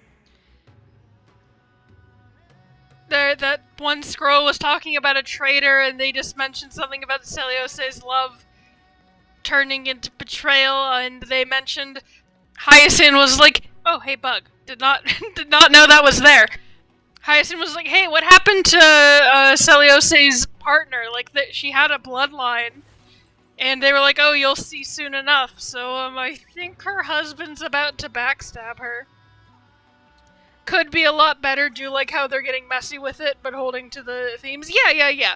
I think it can always be done better. And, like, it's definitely not perfect, and I wish they would go more into it, like with the Kremnoan stuff. They set up this whole, like, Mighty's one big regret was that he wouldn't be there to help his people properly assimilate now that he, like, forced them to make it their goal. And he asked Finan to do it, and we just have not seen any of that except Krateros existing and being cool with the Chrysos heirs now. And, like, helping Akama, which is cool. I'm very glad that Krateros continues to exist, even though it keeps surprising me. But they definitely, like, bring it up and then kind of skim over resolving it so far.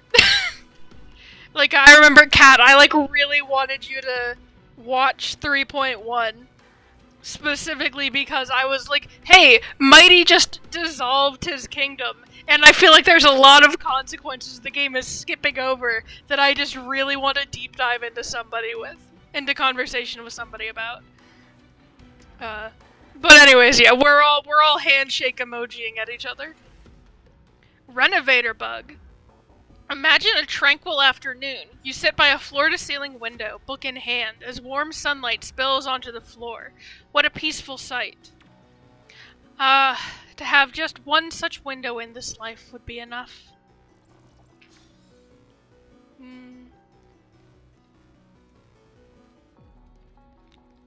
But yeah, like, I do really like how, like, I don't even know, I kind of want them to go more into, like, the different tribes of the Skyfolk and, like, what they were actually doing that, like, had divisions. Because, as I mentioned before, my whole idea was I thought, oh, these people were in charge of, like, dealing with sunny weather, and these people were in charge of dealing with rain, which they kind of were. And then they all, like, thought it was, but I don't know, I think it's set up really well, but as always, I want to deep dive into it. And there's a bunch of readables that probably and hopefully will go into it. Love worlding, give it to me. Yeah. I'm gonna deep dive into the readables, because something they're doing, I've noticed, is, like, the readables we've found so far have all been, like, plot relevant. And there's ones that aren't quite plot relevant, that, like, when you explore later, that's when they pop up. So, like, I'm gonna have to, I can't find, like, half the readables now. They're, like, not available to pick up and read. But I'm definitely gonna go through it. If I find anything interesting, I'll definitely share it. Are we causing everywhere flooding? This was actually, they addressed it at the beginning. They were like, oh, this machine's broken, and thus it probably isn't actually serving its purpose, so don't worry, we're not making it rain everywhere. I'm choosing to believe we kind of are, because I think it would be funny. And, like, 90% of Akama, like, if I pull up the big world map, 90% of Akama, if we look at the big world map, Akama has Kefali and there's no weather here. But, like, everywhere else is, like, where we're controlling. And there's, like, not people there. If there are people there, they're, like, scattered survivors. Biblical flood as we try to kill God. Okay, I don't think it's a biblical level flood, but I definitely am choosing to believe that we're making it rain. There is also the fact that in the trailer we saw, it's, like, the sky went dark after the Dawn device got corrupted by the Black Tide, which is something that's gonna happen soon. Whoa! But, it started to, like, rain meteors in the background, and I'm choosing to believe that that's gonna be a consequence of us messing with all of this, until I'm proven otherwise. I like to think we've introduced typhoons or hurricanes. Biblical flood is deeply funny, though. Consider it's deeply funny. It is funny! Basically, but what I was saying with the map is, there are people, like, scattered about the world of Amphoreus that aren't in Akama. But we don't have contact with them, so we don't know what they're dealing with right now. The turn of dawn and dusk, commanding the celestial globe. Like, we fixed the computer that makes weather happen in Amphoreus. I think we're probably making weather happen in Amphoreus. We're in the dome. It's not like we can see what we're doing outside. Reveal the history, celestial mural.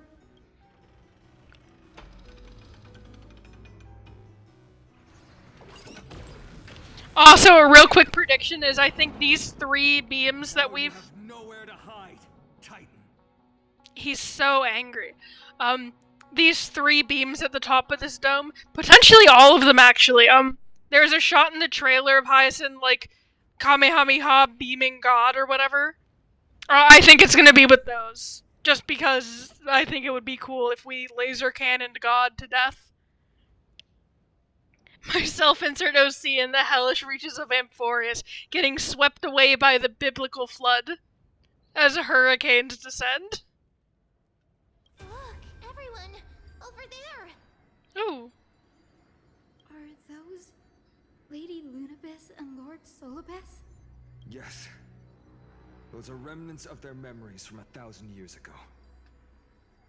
Witness the true history. Dying to a meteor as I drown, yeah. Your Highness, What are you planning to do? Highness. We got more royalty in Amphoreus, let's go! These people love monarchies. Except for Akama. We are devout disciples of Lady Seliosi. We would never betray her. It's those rats. They are the fools who backstabbed our hero. The real reason Akama is the last city standing is because it's the only city-state without a monarchy. It's because they like oligarchies? That's true. Listen, there's just something really fun aesthetically about monarchies and oligarchies. Please spare us. We were blinded by hatred and misled by those people clothed in black. Punish them, Your Highness. Without these stubborn remnants of the past, the Skyfolk may finally stand united under the warrior goddess's banner. The strong crush the weak, twisting faith into a tool for oppression. Cough the entirety of Amphoreus, cough. The weak rise to power, yet the cycle of hatred endures, unbroken through time. Yep.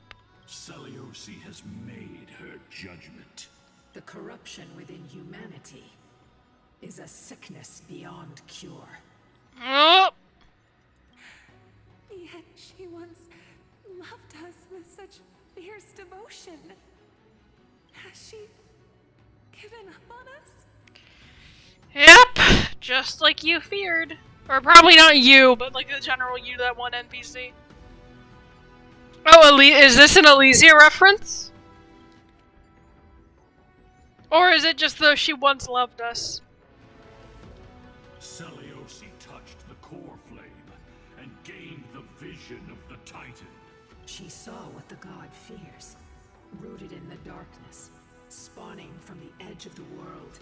The black tide, it devours all. They flee from the clouds, not out of favoritism toward the scorching sun, but merely out of fear of that boundless shadow. It's more Kevin Feinen vibe, but the she once loved us, etc. Gotcha. I am sitting here very much again. I just, in the back of my head, keep thinking of Baby Feinen saying who wants to save the bad people who don't deserve it. Oh boy. Yet humanity misinterpreted the gods' intentions, forging them into weapons for fratricide. This history, brewed from sorrow and tragedy, shall end here. In the name of the warrior goddess, what kind of fate has she woven for us? Elysia, the Hersher of humanity because she loved it so much, etc., etc. Yeah, I do know that. We are here to deliver the message Seliosi left for mortals. To my once beloved, yet now unsavable kin. Oof. To my once beloved, yet now I initially read that as unsalvageable kin. Oh boy. With golden divine blood coursing through me, even the tyrant of the sky bends to my unyielding light. My light burns far brighter than before, and the fog clouding my mind has finally lifted. I gaze upon this fragile earth through the gods' 100 eyes, and resolution fills me. A hero's instinct drives me forward, compelling me to deliver your final judgment. The fog of love? Oh dear. Oh boy. And this also does remind me again of Mighty talking about gaining his divinity and then looking at the history of Kremnos and just viewing them all as insignificant, easily crushed ants scurrying around at the whim, scurrying around and just being so completely insignificant. And the only reason they're allowed to do so is because the Titan couldn't care less about what they were doing. This is so fucked, I love it. Yeah, I love Amphoreus so much. Everything is just so messed up in just really interesting and fascinating ways. I think also, like, because it's just so real. Like, I don't know, it's it's not, like, super surprising, but, like, I don't know, it's just they've done it really well. There's parts of the story that I don't like, but when they do stuff like this, like, they did this really well. Your future flows between the boiling streams of the golden pool at your feet. Rejoice, for as everyone's flesh and blood merge with liquid gold... Oh, Jesus. You will finally understand what true unity means. Jesus Christ. Twists are predictable, but in a very good way, yeah. But Jesus Christ. As you all boil and melt together, you will finally understand true unity. The imagery in that. Holy fuck. Like, I can just sit here and I'm just... What do you say to that? Oh my god, who wrote that? Give them a raise. Oh my god.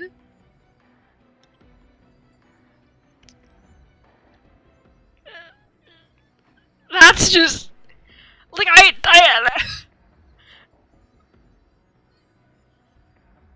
can only sit here and say, like, I don't want to move on because I don't want to, like, forget this as more stuff happens, but, like, holy shit.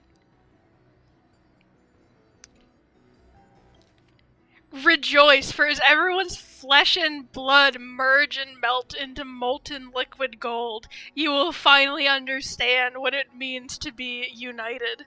Yeah, rejoice, even. Oh my god. That's so perfect. I thought I'd seen this day coming. Yeah, the one who commented earlier, I fear what you'll become when you realize humanity isn't worthy of your unconditional love. This isn't your fault, Seliosi. Your only mistake... Oh my god, this isn't your fault. ...was placing far too much hope in humanity. This wasn't your fault. Your only flaw was believing in us too much. Oh my god. This is skippable text, by the way. You can just skip that scene. Lunabis. Solibus. You. Yes. We acted as Celiosi's executioners. That day, countless skyfolk fell from the dome of the Eye of Twilight, swallowed by golden lava. Oh my god. Oh my god.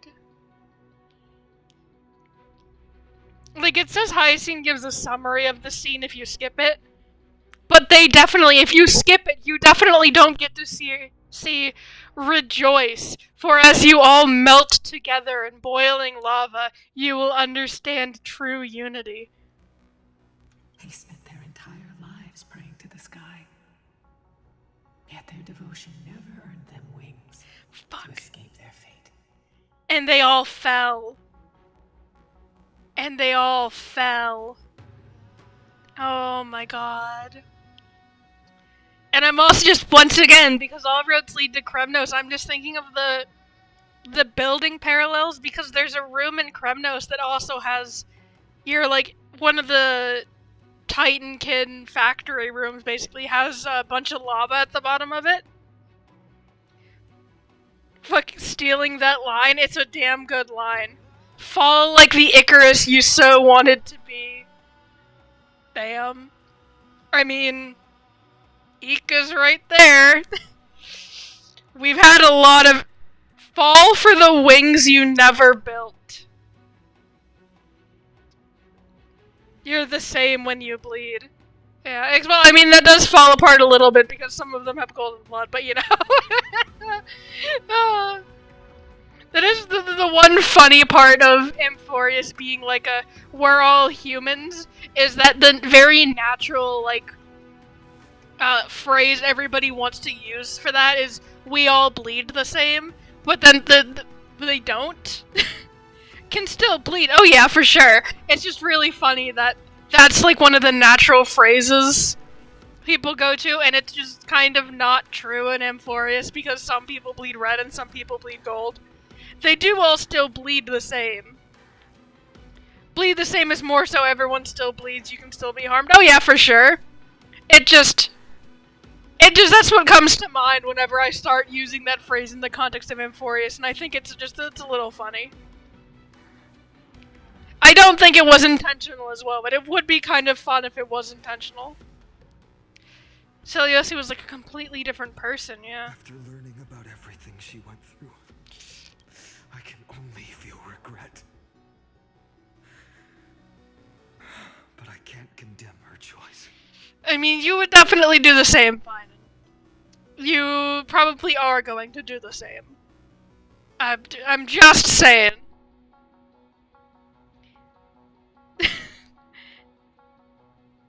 Bleed blood for the ichor you split. Nebulous Kit Kat 2025.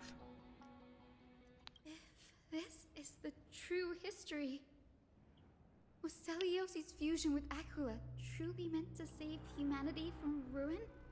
Probably not. By touching the core flame, Celiosi gained insight into the Titans' fear and glimpsed their cold indifference. Cold indifference towards humanity. Aquila never yearned for mortal devotion. The establishment of the Sky civilization was merely the result of humanity's own doing. Yep. The celestial globe, said to be gifted by the Titan to the Sky folk in the myths, was in truth a creation of mortals. Yep, again, just like Mighty talking to Kratos, once he gained his divinity, and he looked upon the history of Kremnos and went, wow, all of that is nothing. None of that matters at all in the eyes of a god. And Celiosi saw the same. Disillusioned with humanity, Celiosi began to long for the detachment of divinity. She sent Lunabis and me to the Earth in search of a forbidden art said to fuse human and Titan souls. If you could see my face right now, smacking my desk so hard. But also the contrast with Aglaya at the beginning of this, who longed to die as a human and relished her humanity so much, loved her humanity so much, only to finally sever it as she died, versus Celiosi, who loved humanity and then became disillusioned and wanted the indifference of a god, wanted the indifference of godhood. Also, however, I am roasting Anaxa once again. He did his whole big deal. He did his whole big thing. He died. He died to prove you could fuse human and Titan souls. And somebody else did it 1,000 years ago. Free yourself from the love you once held so dear. Rise above humanity and rip out your heart. Yeah. Goddamn. True, Yuri should have been Celiosi and Aglaya. I mean, technically they knew each other. I think Celiosi was alive 1,000 years ago, Aglaya was alive 1,000 years ago. We don't know the exact ages, but Celiosi seems to be an adult. Because this was like 1,000 years ago, and she's like grown up and had a husband and such. So, I mean, she might have been older than Aglaya, actually. This is the true crack ship of Amphoreus. Hearing Yuri, I am telling you Yuri, yes. But also, this is actually really fun for me personally because, again, the little things flying around this sky castrum are the same things that let Castrum Kremnos fly. So the two city-states that were always at war with each other shared technology a lot, or developed similar technologies, probably stole technology from each other. So either Celiosi invented this or she stole it from Castrum Kremnos, in which case, all roads lead to Castrum Kremnos. I will never find peace. Either that or, if possible, Europon found out that Celios did this and then inverted it? Maybe? Anyways, before I start to speculate, let's hear the actual. Professor Anaxa's alchemy already achieved such power 1,000 years ago? Let's go! I'm roasting Anaxa for this forever! His death did serve a purpose, but it's really funny that he didn't actually prove anything. Celiosi, who passed fatal judgment on the Skyfolk, had turned her back on humanity. If this was the path she chose, then whose wish have my ancestors and I been guarding all this time?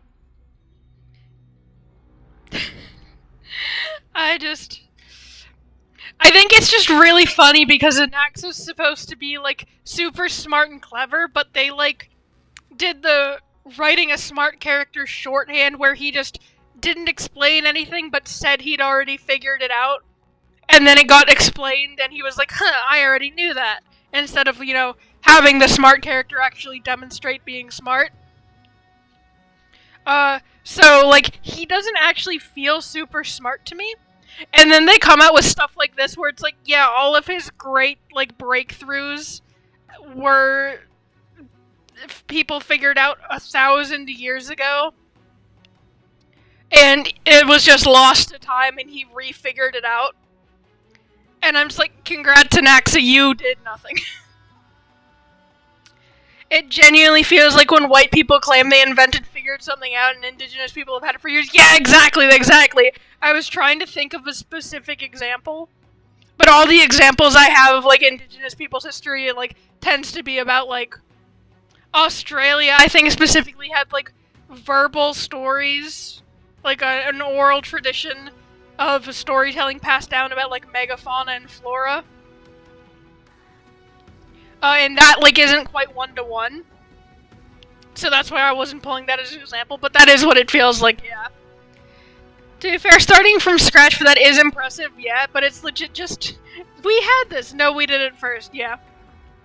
The only other example I can think of is, like Roman concrete, I think it was. Which is ironic, because Roman. Where, they talked about, like, using water, but it wasn't, like, the right durability, and it took modern day people ages to realize, oh, they meant seawater. Because they were, like, close to the sea, and that was the large body of water they'd be using for this. And nobody specified seawater, because why the fuck wouldn't you be using seawater?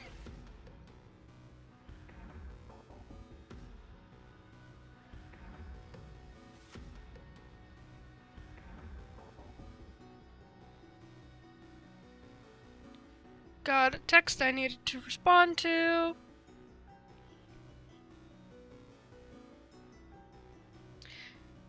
Every time this gets brought up, I remember this one artist that drew Mixed Mighty, and I rotated a little, because the idea of this being like, we invented this and Kremnos had it fucking first is insane. Yeah! I think of that so frequently, and I keep bringing it up with Hyacinth, and, like, I don't know if it quite one-to-one, but I'm definitely thinking about it, like, in the back of my head, because I think it's the Sky people and Kremnos, like, stealing from each other. But the Grove, specifically, like, Hyacinth was making jokes about how the Kremnoans there's no, like, Kremnoan text. And the Grove especially, because Hyacinth was talking about, like, people would, like, come to the Grove, and the Grove would be like, oh, well, give us your books and we'll make copies so we can have the records, because we're accumulating all the knowledge. But then the Grove would keep the originals and give back the copies. And Hyacinth also was like, oh, there's nothing from Kremnos here, because Kremnos, like, everybody's illiterate, haha, it's so silly that they're backwards, because it's, like, common perception of Kremnos. Which is what I attributed it to, but also she's a Sky person, so she's racist towards Kremnoans because they all hated each other. Yeah, the Grove is literally the British Museum. And just that, plus specifically, and it's also, to be fair, I also feel weird attributing some of it to Kremnos, because, like, yes, Europon figured out alchemy before the Anaxa did, but also the way they figured it out is they, like, kidnapped a bunch of foreign priests and, like, threatened to kill them if they didn't work on this ritual. And the details on that are vague, so, like, it might just be the priest performing the ritual, it might be that they kidnap people to figure out the alchemy stuff. And so, like, it's a little complicated, and I don't like attributing Kremnos to stuff, especially also because Kremnos were conquerors. So, like, they, like, conquered people and then, like, canonically had slaves. So, like, that gets weird to me. I don't know, but it is just very funny to me that Kremnos did everything first. The one mighty design with braids fading to red and gold. I'm not sure I know that design actually, but I really want to think about it. If you find that again, can you send it to me? Because I really want to see that actually. But yeah, Amphoreus world building is so cool and good. If they fumble the ending of Amphoreus, I'm gonna be so upset. Try to find it, but it was a while ago. That's fair. If you can't find it, don't worry about it. Draw it yourself if you can't find the OG design. You are a blessing. The final fragment of history lies just ahead. Go and claim it, Miss Hyacinth. Just as Seliosi once did. You must take this step too. Ooh. Let me take a sip of water real quick.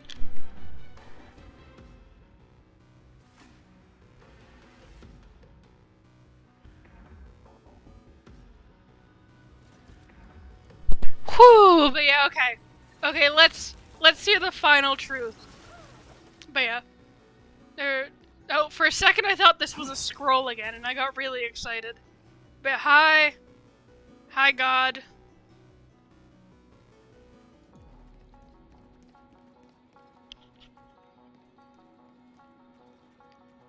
Seliosi had abandoned her humanity. Then, my Twilight Courtyard ancestors and me, are we truly her descendants? Well, yes, because you have Ika, therefore yes. The truth will soon be revealed. No matter what, I will not run away from my mission.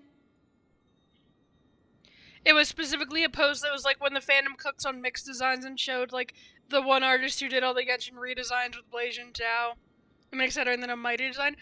Oh, I think I vaguely remember that, because I remember like a period where people were talking about mixed designs, but I just don't remember that Mighty design, but man.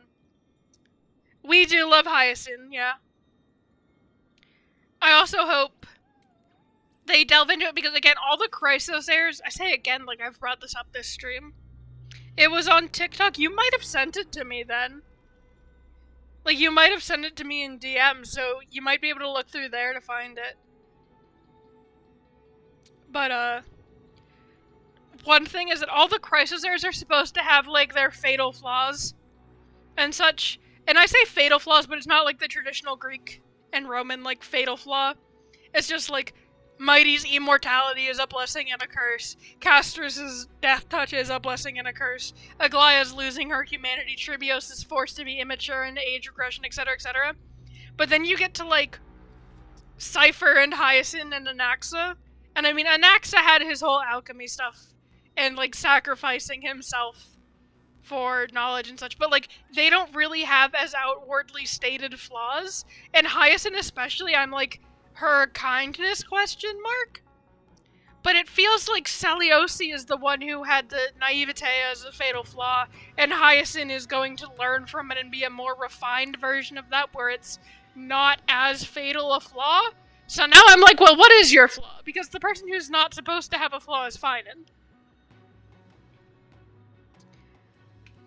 But anyways, I do enjoy Hyacinth so far. Grady, will you stand by my side? Confront history and rise to challenge the gods. Oh, Bubbles is eeping. No! Oh, I want to use my mighty team. Okay, let's see. Okay, we do get Hyacinth. Okay, how do we want to do this? Kind of obsessed with kindness is a flaw. Oh yeah, it is really cool. And like again with Celiose right here. With Celiose here, like the kindness is a flaw that like backfires so spectacularly that like she turns bitter over it. That slaps really hard. Maybe it's not a flaw, so to speak, but in the social norm you grew up in. Oh yeah, for sure. And like kind of in the sense, there's also like Mighty is kind of too kind.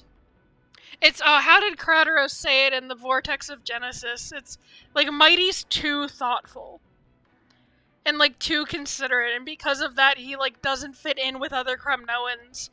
And he's too Kremnoan to fit in Akama. And he's too, not Akaman, but kind of it's the best word to grab for shorthand, to fit in with the Kremnoans, and thus he's always alone. So yeah, it's very interesting. Oh, you're not good, you're not bad, you're just nice. That too, yeah. There's a... Kindness as a flaw has a lot of angles you can take with it, which is really fascinating.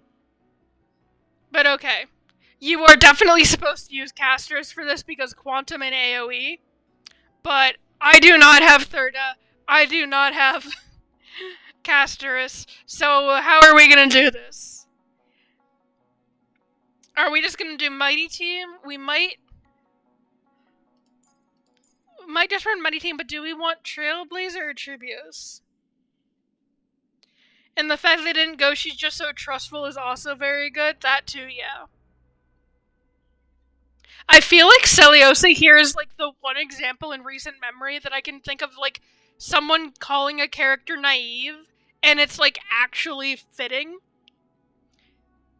Because it's like, yeah, she was naive, but not like in a, oh, she just trusted people unconditionally, that's really stupid. It's, she believed in humanity as a concept too much, and she loved humanity too abstractly. And thus, when humanity disappointed her as they were always destined to do, everything went horribly wrong. It's just very good. Celiose slaps. I am a little sad that it's like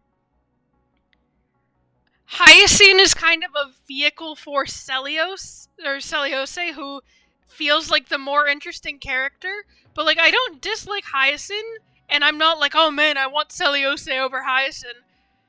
It's just a very odd thing. It's the she loved humanity abstractly that gets me, yeah. I'm also just... Alright, do we want to take Tribios or do we want to take Remembrance MC into this, do we think? Either's probably fine. Let's take Tribios. And I'm starting this because we're gonna have to sit through the entire boss fight, so we can talk then as well. We don't have to just talk here.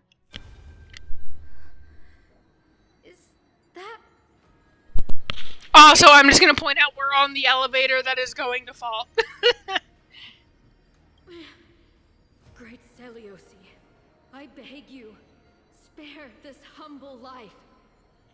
She didn't love humanity as they were, she loved them for what she thought she could make them. Yeah! Very true. And that's also tying into Cypherilla. Man, this patch is so good. 3.2 is definitely the weakest part of Amphoreus because 3.1 and 3.3 are doing so amazing, good god.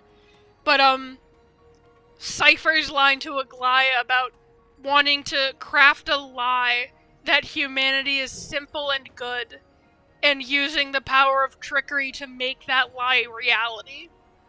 And would that still be a lie? And Aglaya saying yes, but that doesn't make it bad. And that doesn't make that your wish bad.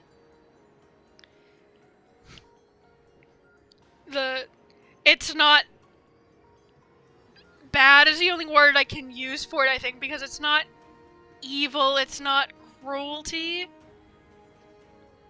It's just, it's not bad to want humanity to be better. Oh, and this ties into Finan's speech about being the better person. It all ties together so well, you guys. God. Oh, I love when writing is good. The world building in this patch is good. The story itself is great, and it's tying all three of them together in a web so neatly. Oh my god, this patch just keeps getting better. I've never harmed anyone. The punishment you deliver out of rage is far too harsh for someone innocent like me. The time has come, mortal. It's time to face your destiny. Wait! Please, let me speak with Her Highness, the warrior goddess. Look! Can you see it? Golden blood is spilling from my wounds. I am a Chrysos heir too, chosen by the prophecy, just like Lady Seliosi. Ooh. She isn't lying. Seliosi, what will you do with one of your own? Ooh, one of your own too in this context. A Chrysos heir. Seliosi, Theos, and Thetos.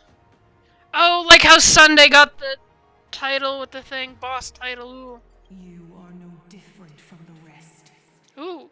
You were once one of the Sunborn. Did you ever rise to defend the weak? When your kin oppressed others under the guise of the Titan's favor? I did not.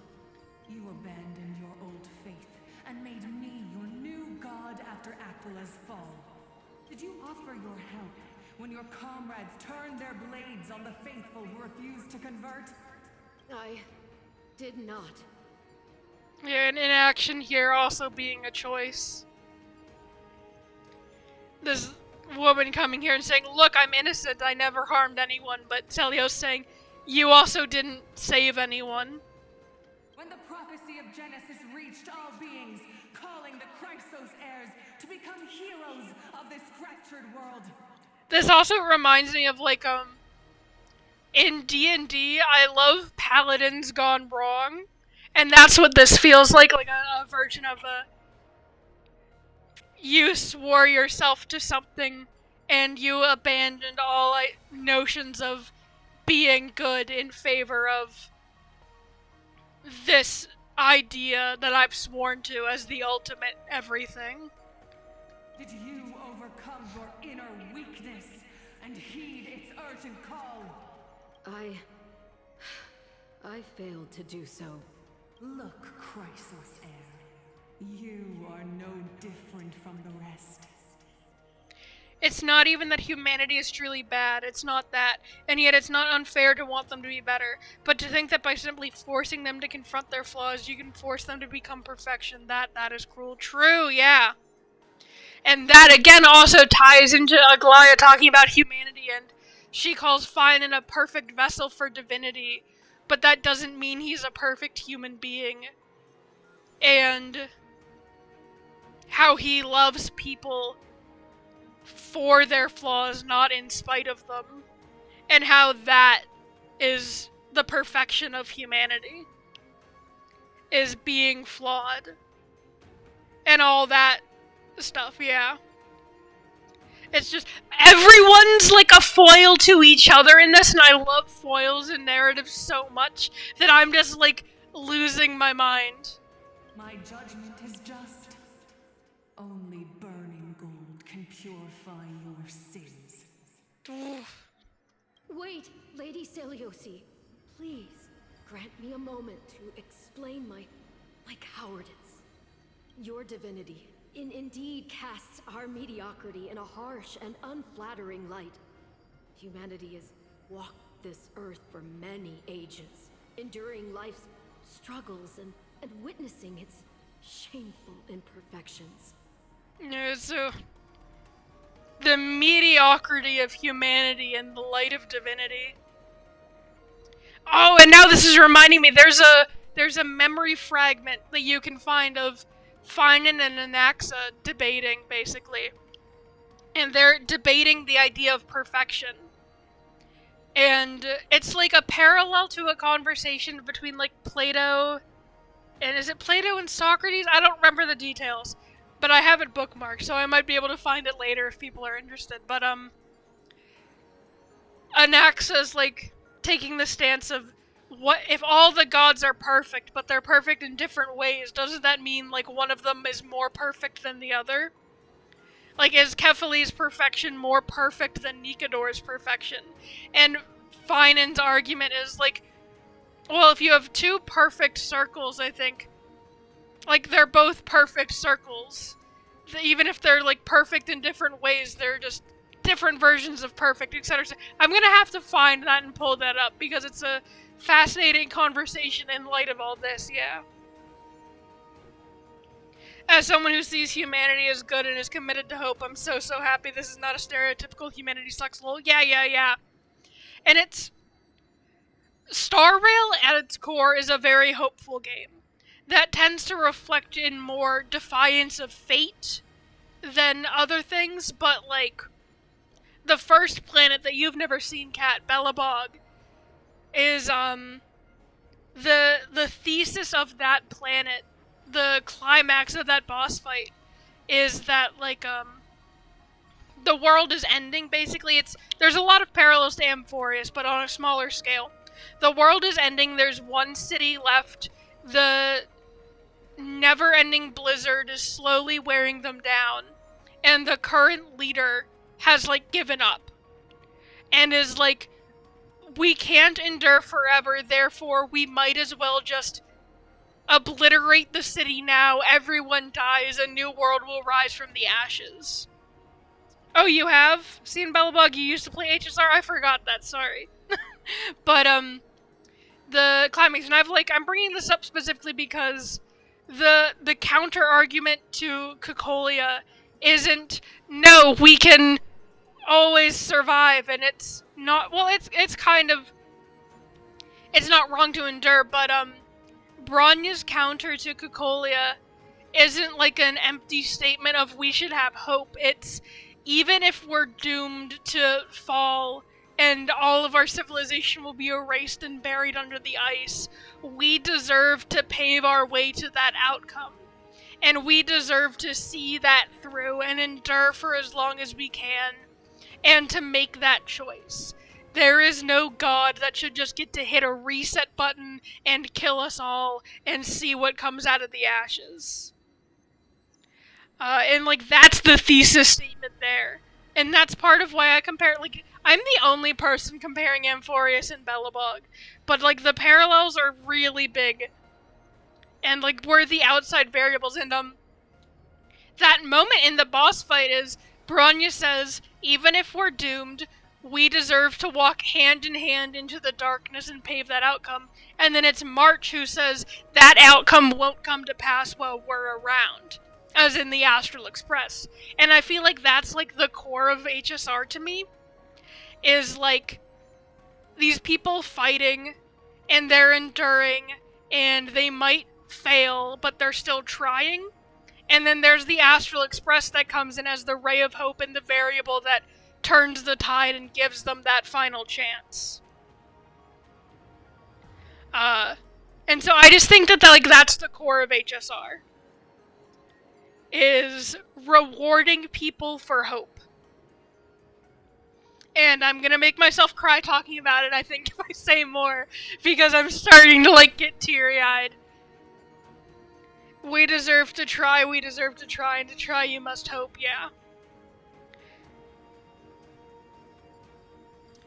But anyways, yeah, that's the core of HSR to me, and Amphoreus is part of HSR, so that's something I firmly believe will be part of Amphoreus as well. Those are your OC's points, Gerger, yeah. I said from day one, like in patch 3.0, I was like, alright gang, we're making OCs out of the Chrysos heirs because I'm keeping them. Yet, despite everything, we built great city-states and thriving civilizations. Even when trapped in the mud of malice, we continued to struggle and push forward. When I get you HSR for making me think about my robots, you know the one. Yeah, I do. You with Genshin, though? Yeah, that's also very fair. As I've said to both of you, and I'll say it again to both of you in the future, HSR is, well, Hoyoverse in general, is very good at presenting incredible, thought-provoking characters and storylines and worlds, and then they fumble the bag at the very end, and it makes you want to write something better. Which is great for inspiration. Because beyond our flaws, the virtue that we all share is tenacity. Tenacity and preservation! Beyond our flaws, the greatest virtue of humanity is the enduring human's will. The human spirit to go on and never stop. And that's the best of humanity. Even if it means risking everything I have and everything I have yet to gain. I must kneel before you, begging for a chance at life. I need to prove that mortals are capable of redemption.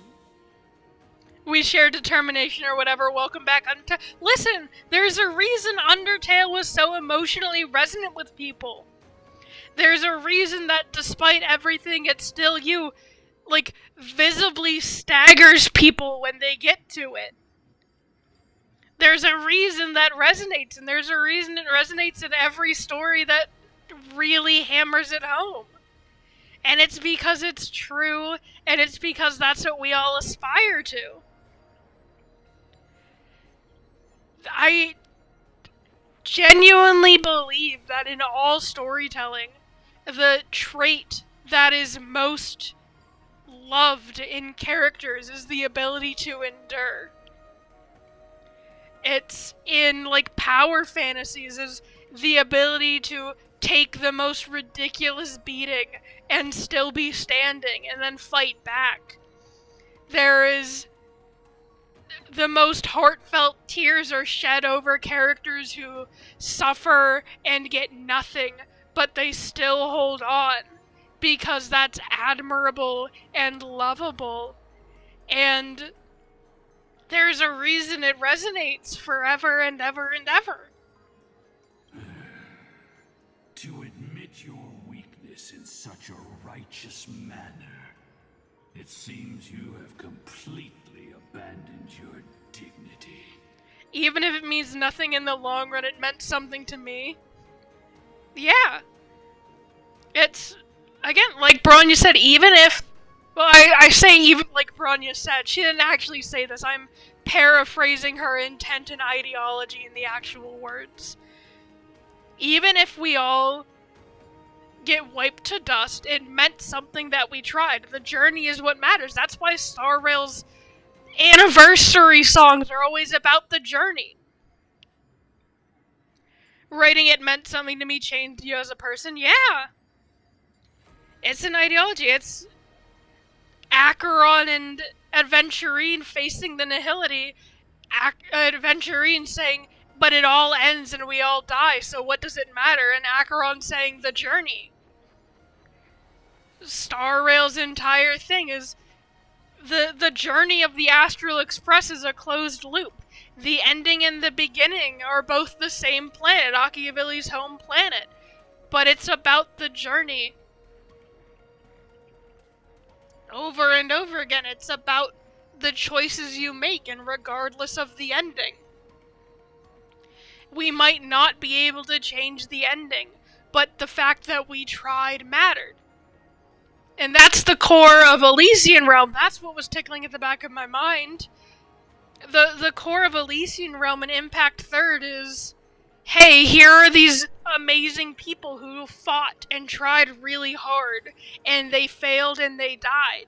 But their stories mattered, and it matters that I saved their stories and can now pass them on to you, the player character, which was May, but also the player character, or the player, not the player character.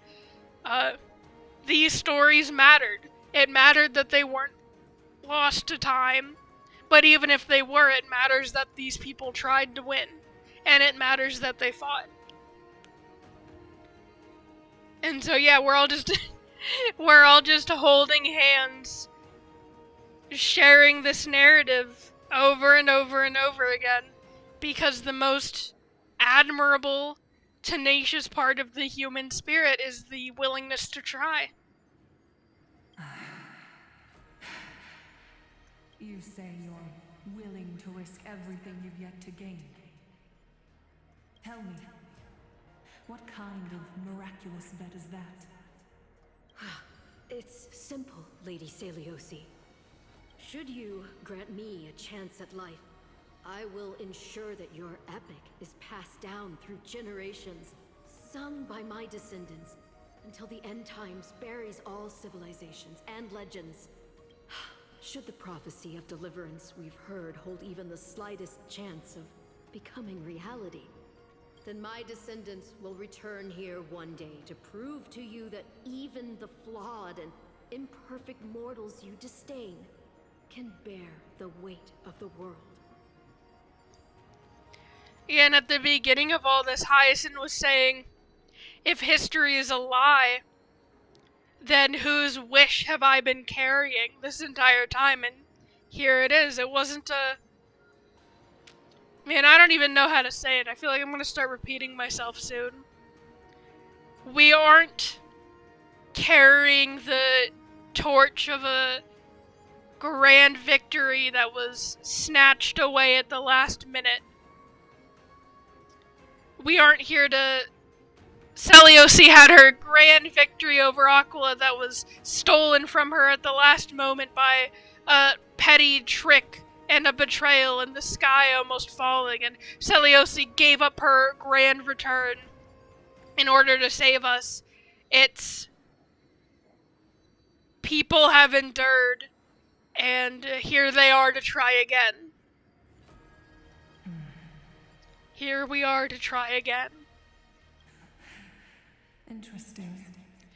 And now I'm wondering if maybe that's the point of the cycles, which kind of ties into this being like the Lord Ravager's big therapy box, is Cyrene trying over and over again to find the timeline or the cycle or the version of reality where she can redeem a Lord Ravager.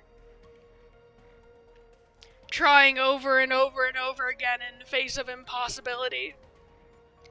Because tenacity is the strength of humanity.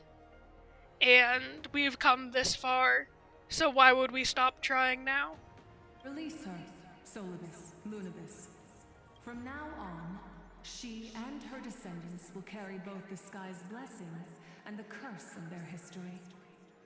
No matter how long it takes, I will wait for the one who is destined to arrive. Cyrene is to me who loves so much she is willing to be insane, and I think that's a good point. That would be fun, yeah. Man, I want to meet Cyrene so bad, because we've only seen, like, the idealized glimpses of, like... Not even just the idealized glimpses of, like, Fine and holding her on a pedestal, but just brief moments of her existing vaguely in that sort of distant, hazy, perfect goddess of love. The definition of insanity is repeating the same thing over and over and expecting a different result, yeah. That's also where my mind was going, so I followed you, yeah. Man, I want to get to know Cyrene so bad, because we only see her through the glimpses of, like, distant, prophetic idealism. And I refuse to believe that's going to be all she is. If you have Cyrene and Fine and be siblings, you will subject yourself to this insanity because you love this, you want what's best, yeah. It's also, there's the possibility that they weren't siblings before this. Whoop, I did not mean to cough there, sorry. There's the possibility that, like, they knew each other, maybe they were friends, maybe they were siblings, maybe they weren't. But then, like, within the simulation, at the very least, Cyrene is Fine's sister. And so, I don't know, I want to see them through more than just the glimpses we've seen of her so far.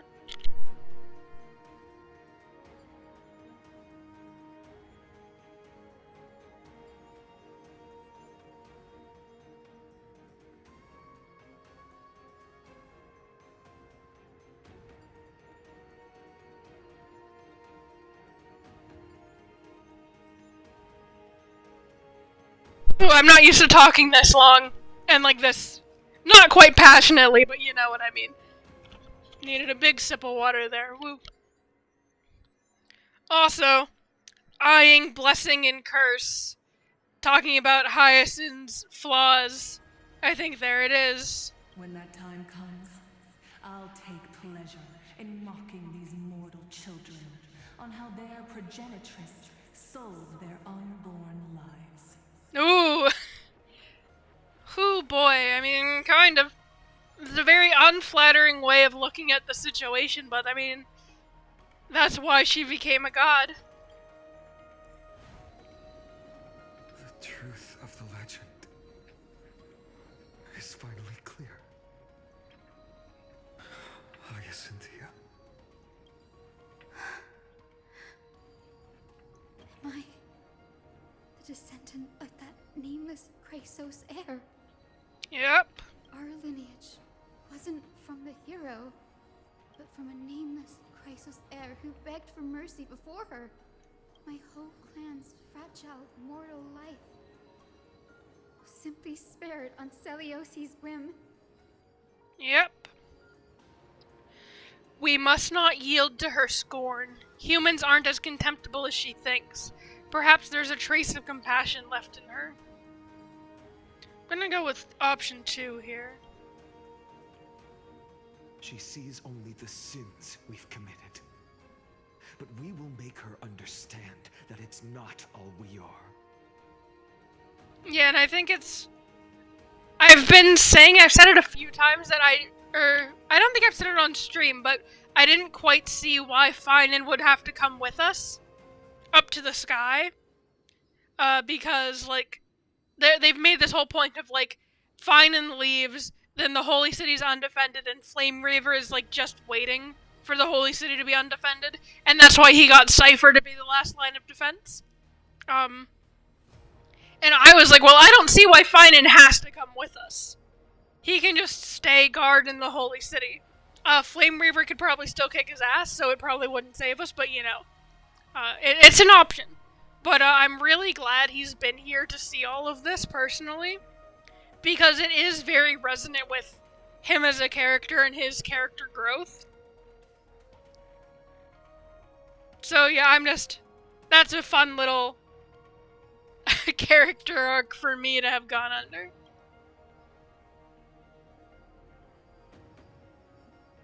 Lord Solbus, Lady Lunabis, tell me, did you wait for 1,000 years at the Eye of Twilight just to witness that Chrysos heir's child coming back to receive punishment?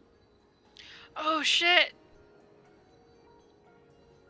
And the dialogue earlier about how they couldn't grow wings to escape, and then Hyacinth's splash art and her, like, drip marketing art having wings. Because she is the one who's able to overcome it. Time alters everything, child. I don't think she's actually gonna get, like, flung into the lava below or anything, but if she does, and if she does get wings, that would slap. I'm just saying. Even if they don't go for it, just the fact that that exists in the marketing and stuff is very fun to me. I really hope they go for it, though. Once upon a time, we had not yet learned to read the complexities of human nature. And Celiosi's perspective was our only window into understanding humanity. The main reason I think they probably wouldn't do it is because they probably don't want to add wings to her 3D model. And I can't imagine them changing it. And also they'd be like, oh man, how do we justify her growing wings? And I'm like, listen. Tribios got wings upon becoming a demigod. Hyacinth can get wings upon becoming a demigod. You never explained the Tribios having wings. You just give them to her. It would be cool. Her words were everything to us. Our guide, comfort, command, and admonition. Her cap is wings coated, to be honest. Oh, for sure. It wasn't until she fell silent that we learned to perceive humanity through our senses. During our resistance against the Black Tide, We watched over the Earth, observing the progress of the Flame Chase journey.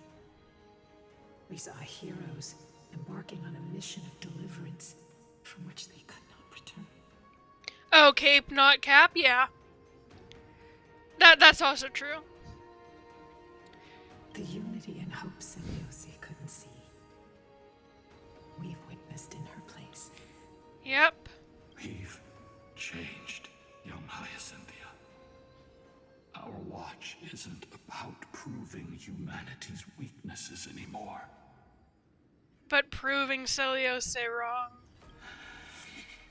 It's about waiting for the return of the light.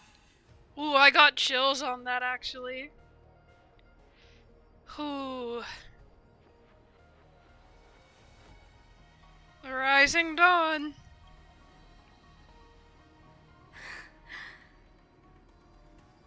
And Hyacinth's the healer of light. VA did a good job, you two, yeah. The English voice cast for Star Rail does so amazing. Lady Seleucia, I want to tell you this. Doesn't matter if you can hear me or not. I want you to know that I am glad to be born as the child of a nameless and ordinary mortal. Only then can I prove to you that tenacious hope, buried in the deepest part of the human soul, has not been lost to time. It's just waiting to heal and grow, and then it will shine once more. Fuck. I'm also personally just so weak to just the idea of hope, because Oderher, Danganronpa, and Joy are here.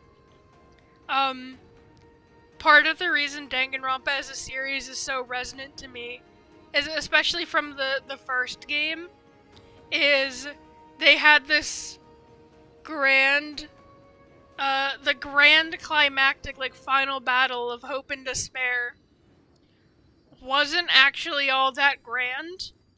Both because it was just a bunch of teenagers yelling at each other, but also, like, everybody was like, oh, the world is destroyed, it's pointless. And then it was, like, giving people a reason to live and a reason to try and a reason to hope again. And it was just silly things. There's a character in Danganronpa 1 who you inspire to live again because she has this silly bit throughout the game of loving donuts more than anything. And she's like, yeah, you know what? I do want to eat a donut again. And who cares if the world is destroyed? I'll help rebuild factories or rebuild kitchens. And if we don't have that, then I'll help people start to get the materials for it. And if we don't have wheat growing to make the base batter for the donuts, then we'll start growing wheat farms again. Yeah, Asahina, yeah. And it's just like, objectively, like, if you take away, like, the build-up and the, like, passion of the moment, yeah, it's really dumb for a character's reason to live to just be she wants to eat donuts again. Oh, how silly and cringe in 2014 that is. But, like, it means something. It's, your reason to live can be anything. It can be that you need to walk your dog tomorrow. It could be that you want to see that video game come out. It's just, there are a million reasons to live and a million reasons to have hope and faith in life. And all of those things should be cherished. And hope isn't some abstract concept, it's something deeply personal. And so, like, Danganronpa is the origin of, like, that ideology for me. You're not immune to love versus hate, yeah, basically. But, even when hope versus despair and love versus hate is this giant, big story, like, here, it's about the tenacious hope of positivity and humanity. Just the idea of tenacious, enduring hope just takes me back to those emotions of those really small, personal things, and it just gets me. so hard, and that's why I love Danganronpa, even though it's a terrible, horrible series that ruined my life. It didn't. Even though I shit on that series every chance I get. But it's so genuine. Maybe it's stupid, maybe it's fleeting, but it's not any more real than a sophisticated reason. Exactly, yeah. It's a reason, and that's all it needs to be. Even the most cowardly individual harbors a seed within. Perhaps in your era, the light on the horizon was too dim for it to sprout. But do you see it now? 1,000 years later, the path you forged is now walked by many brilliant heroes. The healer of light. They love the people of this world, unreservedly, willing to sacrifice themselves to shine a light upon the children of humanity. The light they leave behind will inspire the seeds within people to sprout, grow, and thrive, nurturing them every step of the way. Hyacinth defending everyone, yeah, and it ties into, as I said before, because she's mostly talking about the Chrysosairs here, the ones that we know. But she is also talking about humanity as on a broader spectrum, especially because as of Aglaya's death, the entirety of Akuma, which is basically the remains of humanity, is all for the flame chase journey. And they're all for Finan's idea of being the better person and living up to that love and faith. But it is just, the Chrysosairs especially are the best and brightest of humanity. I don't care that some people are mean and cruel and whatever, everyone deserves a chance to live, yeah. And again, that's the crux of this moment here, and we're standing next to Finan, who is trying to uphold those ideals. Those are ideals that he admires and he definitely wants to have. But, and again, like, obviously he's grown since he was like a naive 8-year-old child who only knew his village. But as a child, he was like, I don't want to save the world, there are bad people there. I only want to save the good ones who deserve it. And how do you make that call of who deserves it anyways? And, like, obviously, again, Finan's grown since then, but, like, I look at him saying that as a child, and I look at how he's so totally doomed to become Flame Reaver, or he has become Flame Reaver in the past. I don't know. Cycles are weird, and we still don't know the exact way it all works. They might be unrelated, and they're just fragments of the same person. So he does hold this goodness and hope, and Flame Reaver's all the negativity. Could be either, but it just... I'm looking at Finan in the background of all these scenes, and I'm having thoughts about it. Until the barren land is reborn as a thriving forest, growing endlessly, and one day, reaching for the sky once again. I also feel bad because, like, Hyacinth's having her, like, grand, huge moment, and I'm out here making it about the men again. Hyacinth, you deserve better than me. That twilight, still capable of being healed and protected in the end times, is the reason we choose to bear the weight of humanity's flaws. Reaching for the sky that is the twilight, yeah. And this actually kind of reminds me of Twilight Princess in Legend of Zelda.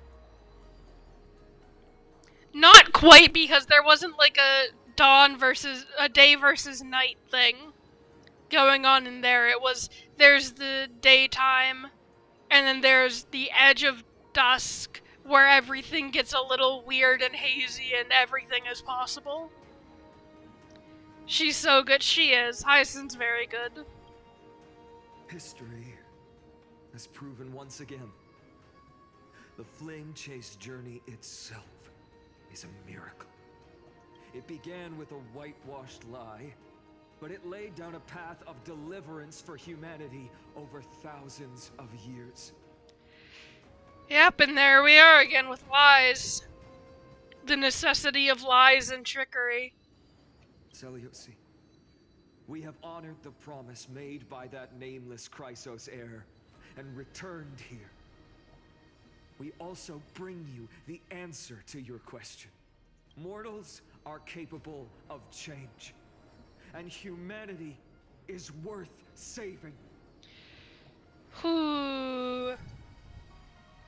And also me just a minute ago talking about Fine and how I keep bringing up his past as a child and how he's definitely grown, but I still think about it. But yeah, and oh man, now I want to go and find that scroll again that talked about the irredeemable, how no one can ever change. Our people, forging through the trials of the end times, deserve a second chance. We are worthy of a new dawn. Yep. Hyacinth. Yes. Solibus? Lunibus? Welcome back, Ash. I'm sorry, you gotta rewatch the VOD for that. That was good and big. I'm not gonna replay every line for you, but definitely rewatch that because that was a very good thesis statement moment. Our people, forging through the trials of the end times, deserve a second chance. We are worthy of a new dawn. And, of course, the VA is killing it as usual. We are here, Hyacinthia. We are here, Miss Hyacinth. Give me your strength. I've made my decision, and we stand resolved. For all that mortals have built, I will follow the guidance of the prophecy and claim the core flame of the Eye of Twilight. The children of humanity have returned from the earth, and we will challenge the skies once again. Oh, I got chills again on that line. Ooh. I am also, throughout all of this, thinking back to 3.1 when Mighty and Hyacinth spoke. And how... Oh, I can't remember exactly what was said, but I do remember Mighty told Hyacinth that you don't have to claim a core flame through violence.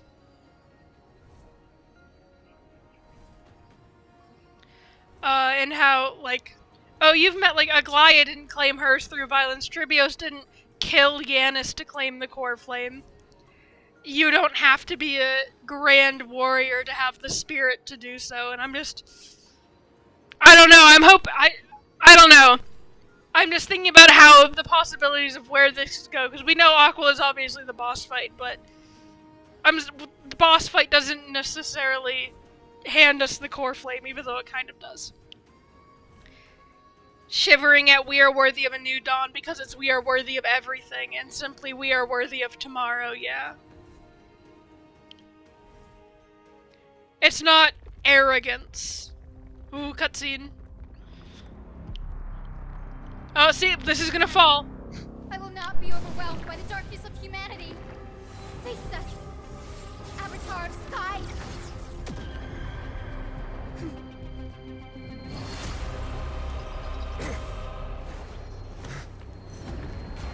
Hello?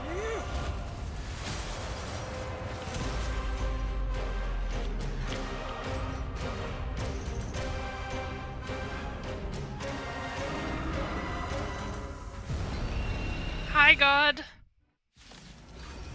Oh boy.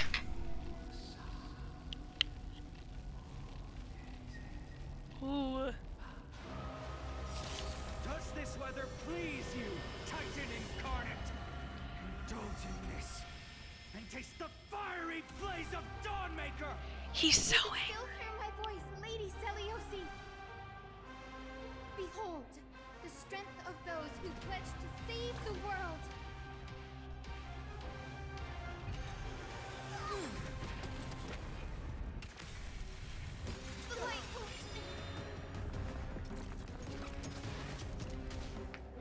Alright, who? Is beyond your imagination. The chain grab and pulling God down to meet them? Yeah, insane.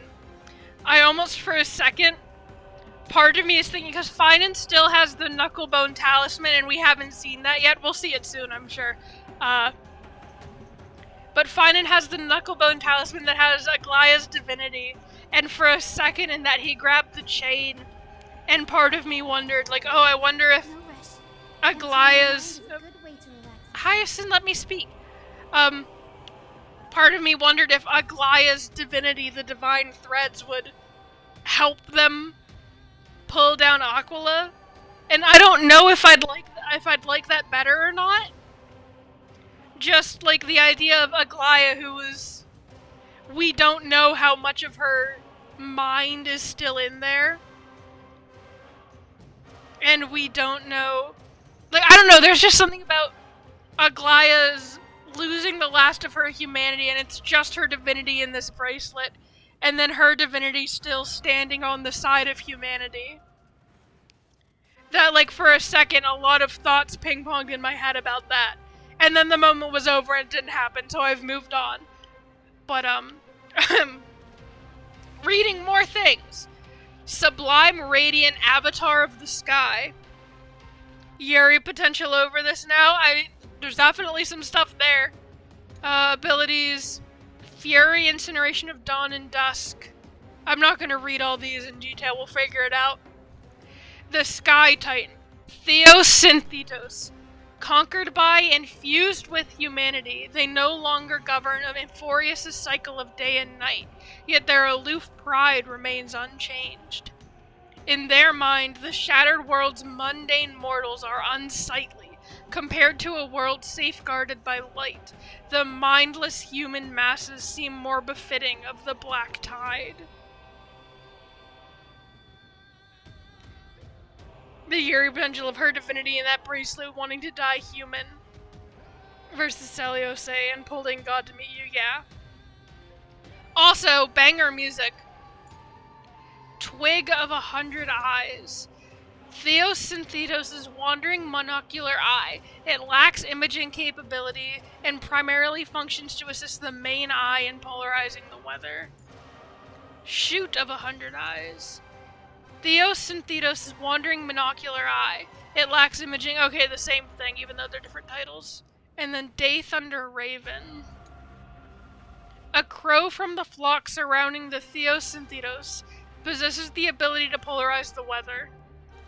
And then, same thing, even though Day Thunder, yeah, they're both the same, okay? Going insane, please feel free to pop off in DMs or in chat here.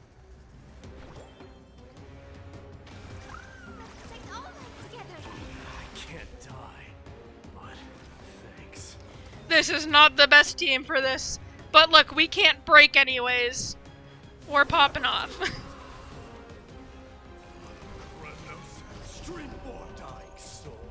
Not okay about how cool their design is. Yeah, the giant bird slaps really hard.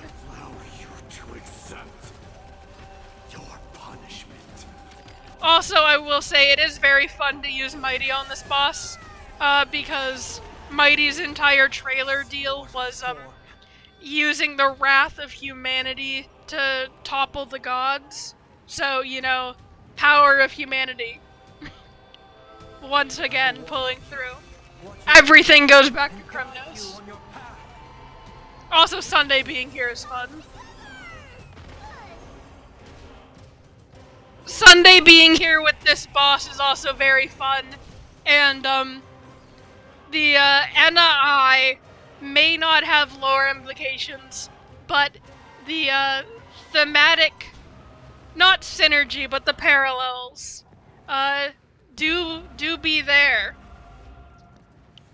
Oh yeah, you're thinking about it? Have fun with that one.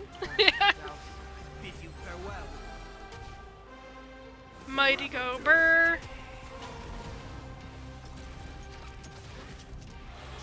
Oh, you want to break those. Temperature is rising. Ooh. Quench the heat wave.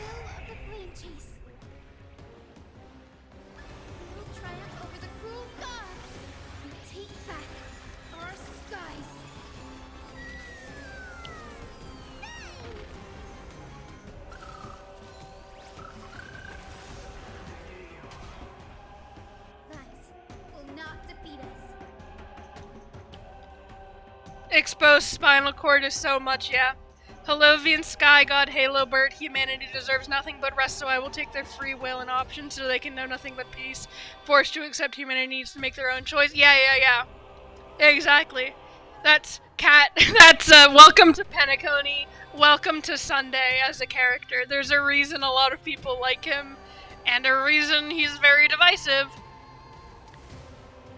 I also might up the character voices for this battle, because they're pretty quiet. I keep them pretty quiet in battle.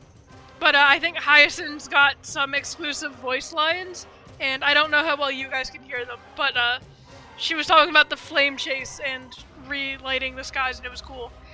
Avatar of the Sky increases the temperature during its next action based on helium flash. Attack multiple enemy targets at the same time to quickly reduce the value. Oh, shit. Oh well, it's fine. Can we break? Tribios is not here for break. Is it coming?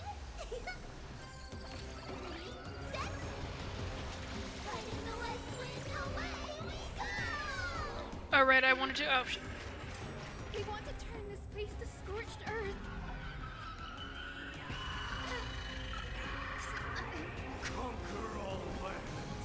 That was so cool.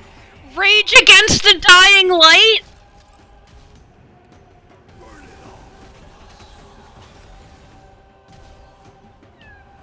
Rage against the dying light?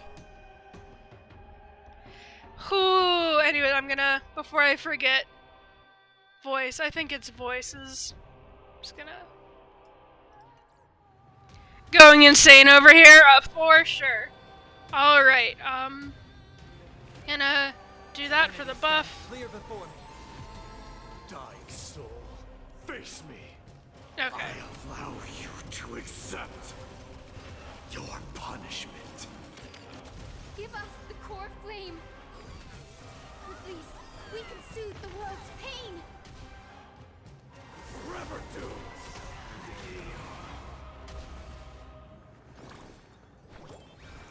Let's protect all life together.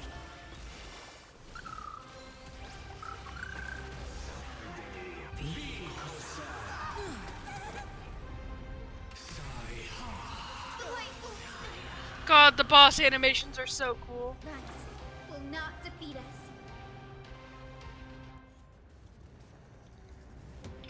Yeah, HSR modelers and animations hand in marriage is so true. I love when they do cool things.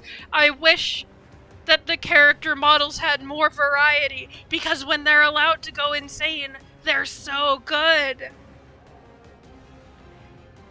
It might have, I don't know. With the will of the flame chase, The will of the flame chase. we will triumph over the cruel gods and take back our skies. We will triumph over the cruel gods and take back our skies. Then heal. Let's protect all life together. Little Ika. Watch my moves closely. Mighty. Phase 2. Slice off their wings. Slice off their wings. Two will be cleansed with gold. Oh my god, Finan! You can't just say that!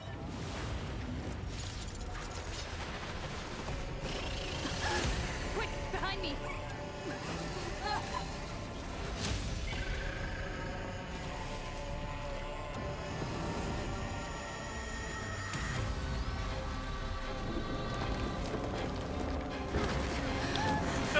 I told you it was falling!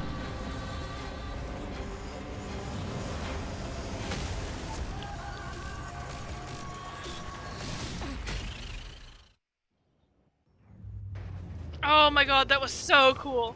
The platform is plummeting fast. It's a long way down. Let's end them before we crash into the pool of gold. Fury upon you. Godslayer be God!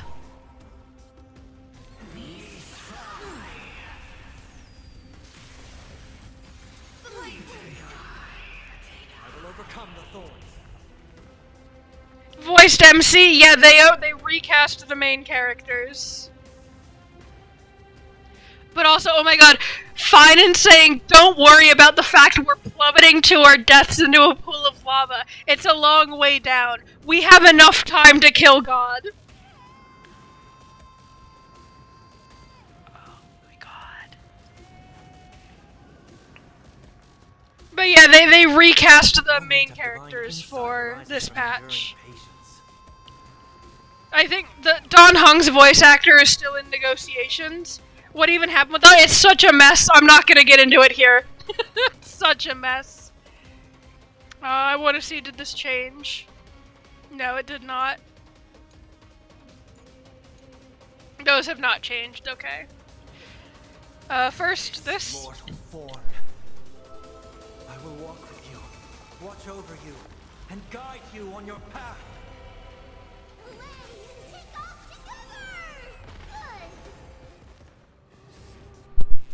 Yeah, we can get into it later. It's very messy, and it involves striking and the company not being great, and international contracts and culture clash and all sorts of nonsense.